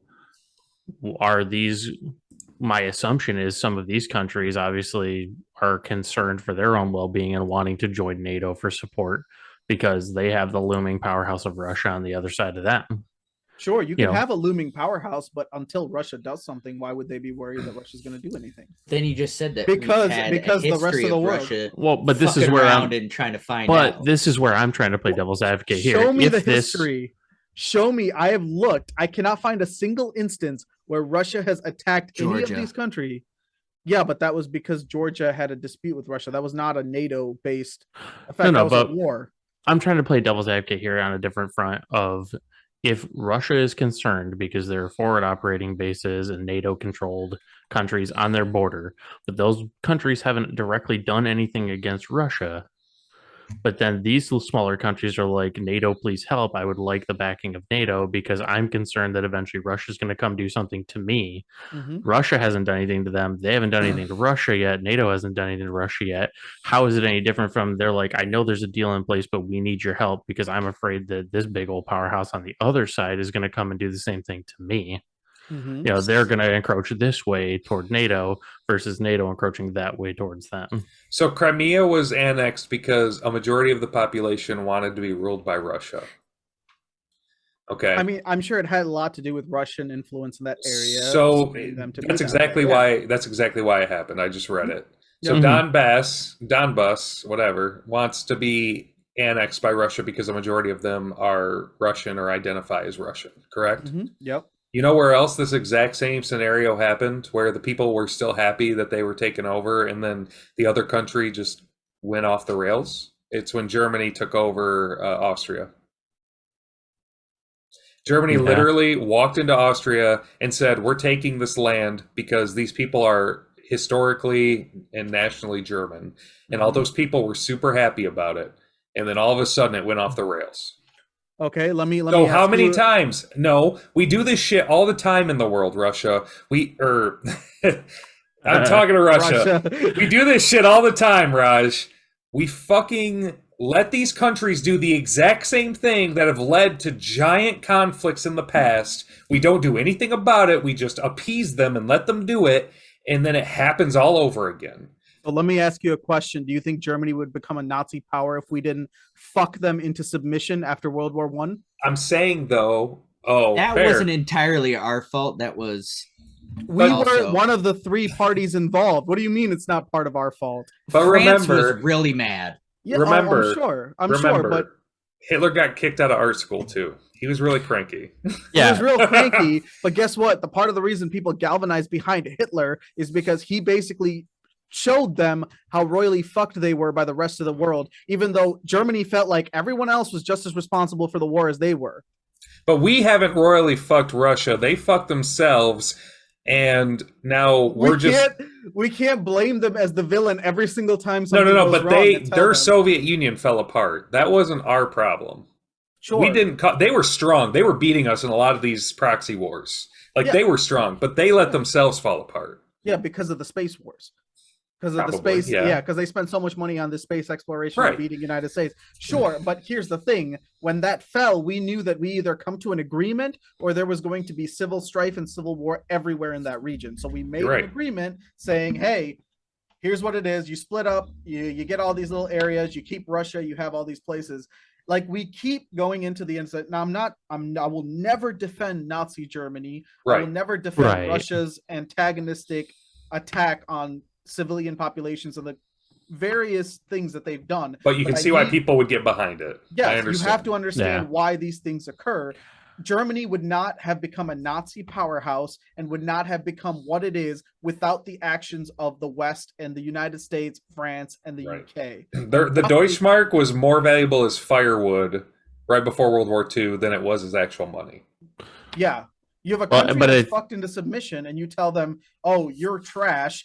You're never gonna we're taking your ships." The last episode we had to talk about the Beichimo, which was seized from Germany Yep. as part of reparations. They had to pay Yeah. so much to these countries in reparations. They are still paying reparations. Yeah. Like, what do you do if you're a country and you have no option then to, all right, we're going to take Austria, we're going to take Czechoslovakia, and then you test the waters. And then when they were doing these exploratory takeovers, US, Britain, and France knew that they didn't want to step in because they really understood how fucked that country was if they didn't take these areas. Right. They But didn't then act. but we let it happen, and this incident right now that's occurring is almost verbatim what happened at the beginning of World War II. Sure. Almost. So why do we act here when we won't act against China and the Uyghur camps? Why do we Right. act here when we won't act against Burma massacring Muslims? A Buddhist country is massacring Muslims wholesale.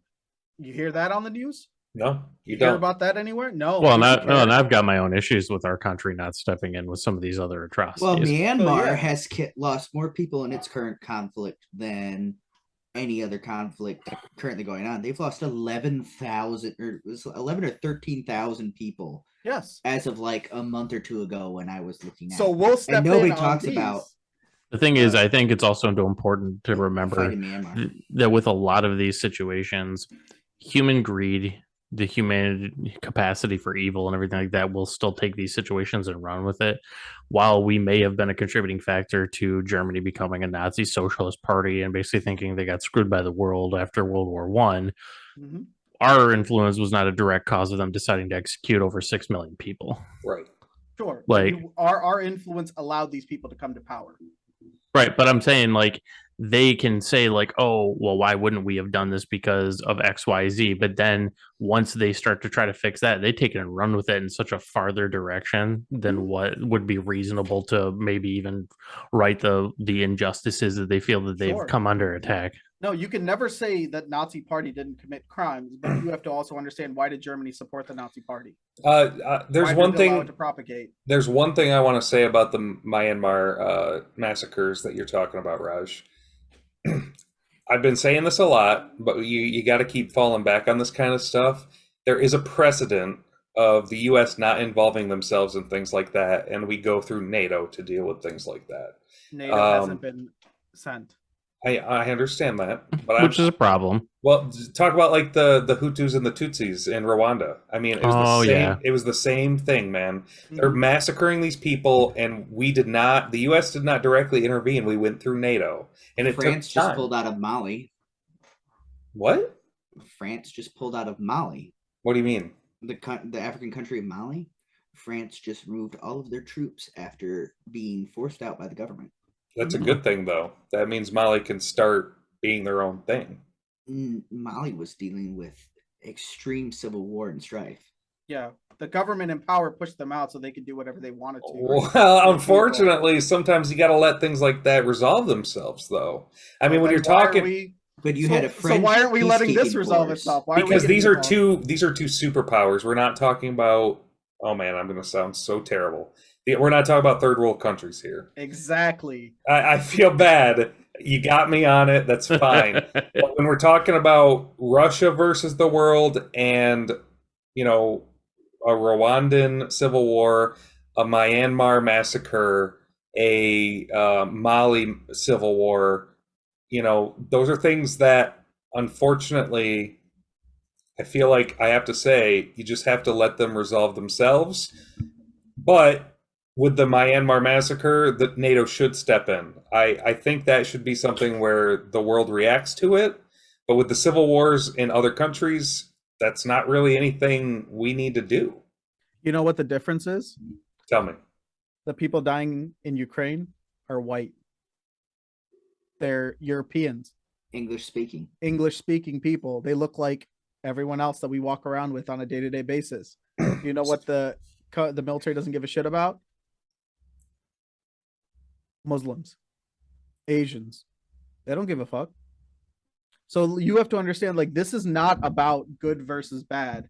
There's just as much bad happening in several other parts of the world, if not worse. But our focus is on Russia because Russia has always been our enemy. Mm-hmm. So Russia does something, it's super bad. Myanmar does something, oh, it's just a genocide somewhere. Nobody gives a crap.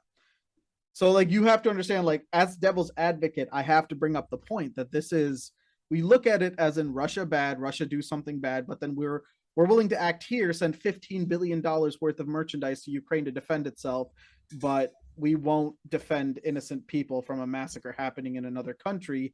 And then we have the gall to call ourselves the world superpower. But Fair. we stand to gain something from Ukraine. We don't get anything. from Exactly, it's a gain. Myanmar Because or- you gain an edge against Russia. It's a big FU to Russia. I think Well, this. I and- think this once again solidifies the fact, though, that NATO needs to be changed. In my opinion, In maybe my you have two opinion, NATOs. It's too slow. Maybe my you have a opinion, superpower NATO, and maybe you have a smaller power NATO. I mean, because NATO or somebody should have been stepping in with like the Uyghur genocide in China, like the Mhm. Myanmar conflict, like these too issues slow. over in Mali. We like, literally went through this in the 1940s. We see it happen again, and we decided, it's China. We're not going to do anything. Yep. Yeah. It's too slow and too broad. Well, and naturally, I mean, there comes a point too where, like, with every genocidal conflict across the world, you know, we're not going to be able to deal with every single one of them individually.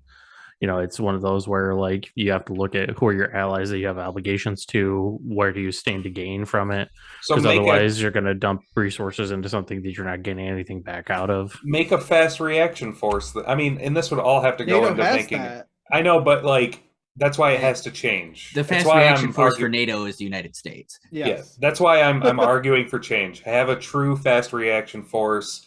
Maybe make a NATO base somewhere where they can deploy from that area. And Thunderbirds, go! yeah, and if something bad like what's happening in Myanmar occurs, that fast reaction force is immediately deployed. It's not just the United States; it's these other countries, right? And they do whatever they got to do as far as a peacekeeping force. But that's where NATO fails, and that's why I'm going to stick to my guns and say NATO needs to be changed. Hashtag not my NATO. Honestly, Okay. I will Hashtag never not my argue with the NATO. fact. I'll never argue with the fact that NATO is a useless institution and it serves no purpose other than to increase the level of bureaucracy in decision making. We would be Nothing. better off trying to fund a project of how to create Voltron than NATO. Yeah, like Okay, small change in pace, but involves NATO. So NATO's going to talk about it tomorrow. Which, if you're listening, it's currently Thursday, the 29th. So on the 30th, they're supposed to have a sit-down meet about the Nord Stream 2 pipeline. Is anybody else tracking what's happening with that? Yeah, didn't the two pipelines get blown up between what is it, France and Russia, or Germany and Russia, or something? Germany and Russia. Yeah. Do you know the significance of that? No. What would happen if winter comes and Germany's cold and needs gas and says, "Hey, Russia, can you really please turn this back on? We're really having a hard time." And Russia goes, "Yeah, all you have to do is just stop helping Ukraine." Mm-hmm. So who stands best? Who stands best from it being broken? Russia. No. Well, naturally. We do. We don't. Germany doesn't have a bargaining chip to say, "Hey, you know what, US? Chill out." So there's a good chance we blew up the Nord Stream pipeline. Or like, You doing okay over there, Timmy? No. I mean, just look at it. It makes Russia look bad because you can portray it as Russia's trying to cut off. Has Russia said that they didn't do it though? The Kremlin has announced that they had they're going to launch an investigation, and they feel like it was an explosion. Why would the Kremlin come out and be like, "Oh yeah, it was an explosion that destroyed your pipeline"? That's fair. If they wanted to flex like that, they would have just said they did it. I mean, that's fair. I'm not saying it's wrong. I definitely see it being plausible, but I think it also is leaning a little more into conspiracy theory. Correct, that but we're the ones that did it. I mean, he's not wrong. So there's another instance where United States has also gotten involved in the politics of Ukraine, the Ukrainian Revolution. That revolution, guess who funded that revolution? Well, I'm going to take a wild guess and say the United States. The United States. You know why they did it? Is because the current sitting president was a Russian sympathizer. Yeah. They couldn't deal with that. They didn't want Ukraine to have a Russian sympathizing, because they were originally going to get help from NATO because they were going through a crisis. But Russia offered for them to not join NATO. They would give them $15 billion. So it's in the 1990s. That's no chump change. I have some bad news. Oh no, it's time. It's time. Oh boy. Well, guys, we've gotten into some serious topics today, and I hope. And you know what? So bad of we me could, because... we might be able to do another episode of this once it resolves. I mean, yeah, I don't know. I was gonna say, like, we're in the midst of everything right now. I'd definitely like to see us come back and kind of discuss this after a few months have passed by and we some more resolutions on these things. So yeah, bear in mind, Raj was playing devil's advocate. We've said that multiple times. The things that we've said, although we feel strongly about it, it may not necessarily be the proper approach as far as the geopolitical atmosphere, right? Yeah, mind you, we're four dudes literally just sitting here on a Thursday night talking about this. We're literally just talking. But this is the goal of Drunk with Questions, right? We come in, we are ordinary people, and these are our takes on what's occurring in the world. And Raj made some really good points as the devil's advocate. And I hope people can, however you feel about the conflict, I hope you can appreciate both sides as I do. Because Raj was seriously starting to really like hook me and make me realize, like, holy crap, you're right. I've seen a couple more episodes. And I'm like, you're right. Like, we do bastardize, yeah, Russia as the United States, and sometimes looking at it from a different lens is how you can see the reasoning behind why people would do something that we can't understand. So Yeah. Well, thank and you like very they much, said, Raj, for being that guy. like they Absolutely, it was said my before, pleasure. I mean, like they said before, none of us on this show are, Nazi Germany sympathizers or anything about like basically going and attacking a civilian population. These are just thought experiments, critical thinking. It's important to do the critical thinking on topics. You can't just take one side at face value. And I think critical thinking is something that society's gotten away from, and it's good to have these discussions. And that's what's really nice about being able to debate with people that you know that you can still turn around and shake hands with and have fun with the next day. Because if you have someone that you already hate and then you try to debate with them, you can't have open and honest conversation like this. You're just going to stick to your guns. So Absolutely. And I want you guys to understand the whole point of this topic. I mean, at some point it was like a debate, wasn't it? But yeah, it was basically for me to kind of open the eyes of everyone that's listening, just to understand that do not demonize the people for what a country is doing. right. Do not look at a situation and say, "Oh, this is going to happen," and this country is evil. This country is not evil. We have to defend them. I understand the human rights aspect of everything's going on, but we as a people have to be critical thinkers, and I think we are not taught critical thinking in school. And we have to learn this through debate, and we have to learn this through conversation. And it's very important that we take the time to look at the whole history of the world and not just dissect it from one singular event in time. Right. So I wanted you guys to, I've done a lot of research on this just from the basis of what led up to this situation, and it's really affected the way I look at the situation.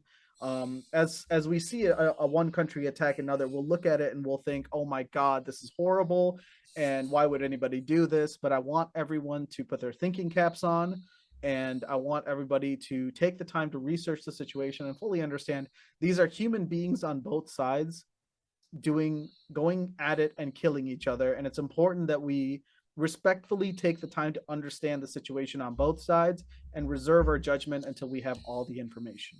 Yep. We know that all of our listeners will make their own formulations, probably have their own formulations. And the way that the four of us speak about these topics, we hope represents somebody. I hope that each one of us represents the thought process of somebody that listens to us, right? And they then they can understand that maybe the other side has a point as well. So that's what I like about it. Absolutely.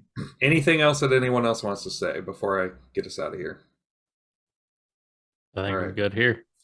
Well, then, everybody, with that, thank you for listening to Drunk with Questions. First off, we have hit 500 downloads. Thank you And so we much for could your not, support. yeah, we could not do that without all of you, especially our 50 new followers that we got on Podbean, and that's just on Podbean. I'm sure there's plenty of other people that are following us on other sites, but that's where I get most of my analytics. But I want everyone to know that I appreciate your support. We appreciate you listening to us. We know that you loved Not Today, Satan, with its theological debating and critical thinking.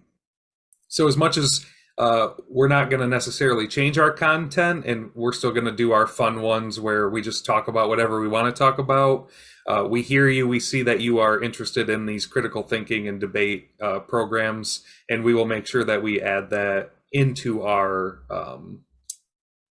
itinerary, would be a good way to say it. But thank you so much. We couldn't do it without you. The more you get us out there, the more we're going to be heard, and the further we're going to be able to go, and the more outreach that we'll be able to have.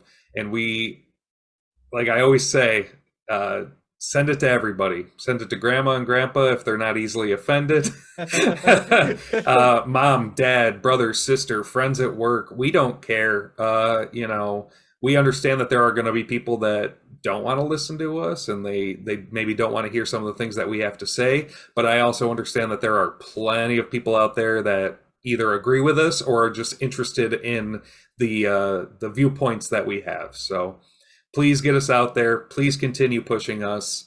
Follow all of our social medias. Whatever you can do, we'd really appreciate it. So thank you, everybody. And as always, stay ordinary, my friends. As always, everyone, thank you so much for listening to this episode of Drunk with Questions. Drunk with Questions wouldn't be possible without incredibly ordinary individuals such as yourselves. Make sure you join the Drunk with Questions crew every Sunday on your preferred podcast streaming website. Don't forget to like, follow, comment, and subscribe on all of our social media pages. And feel free to reach out to us by email at any time.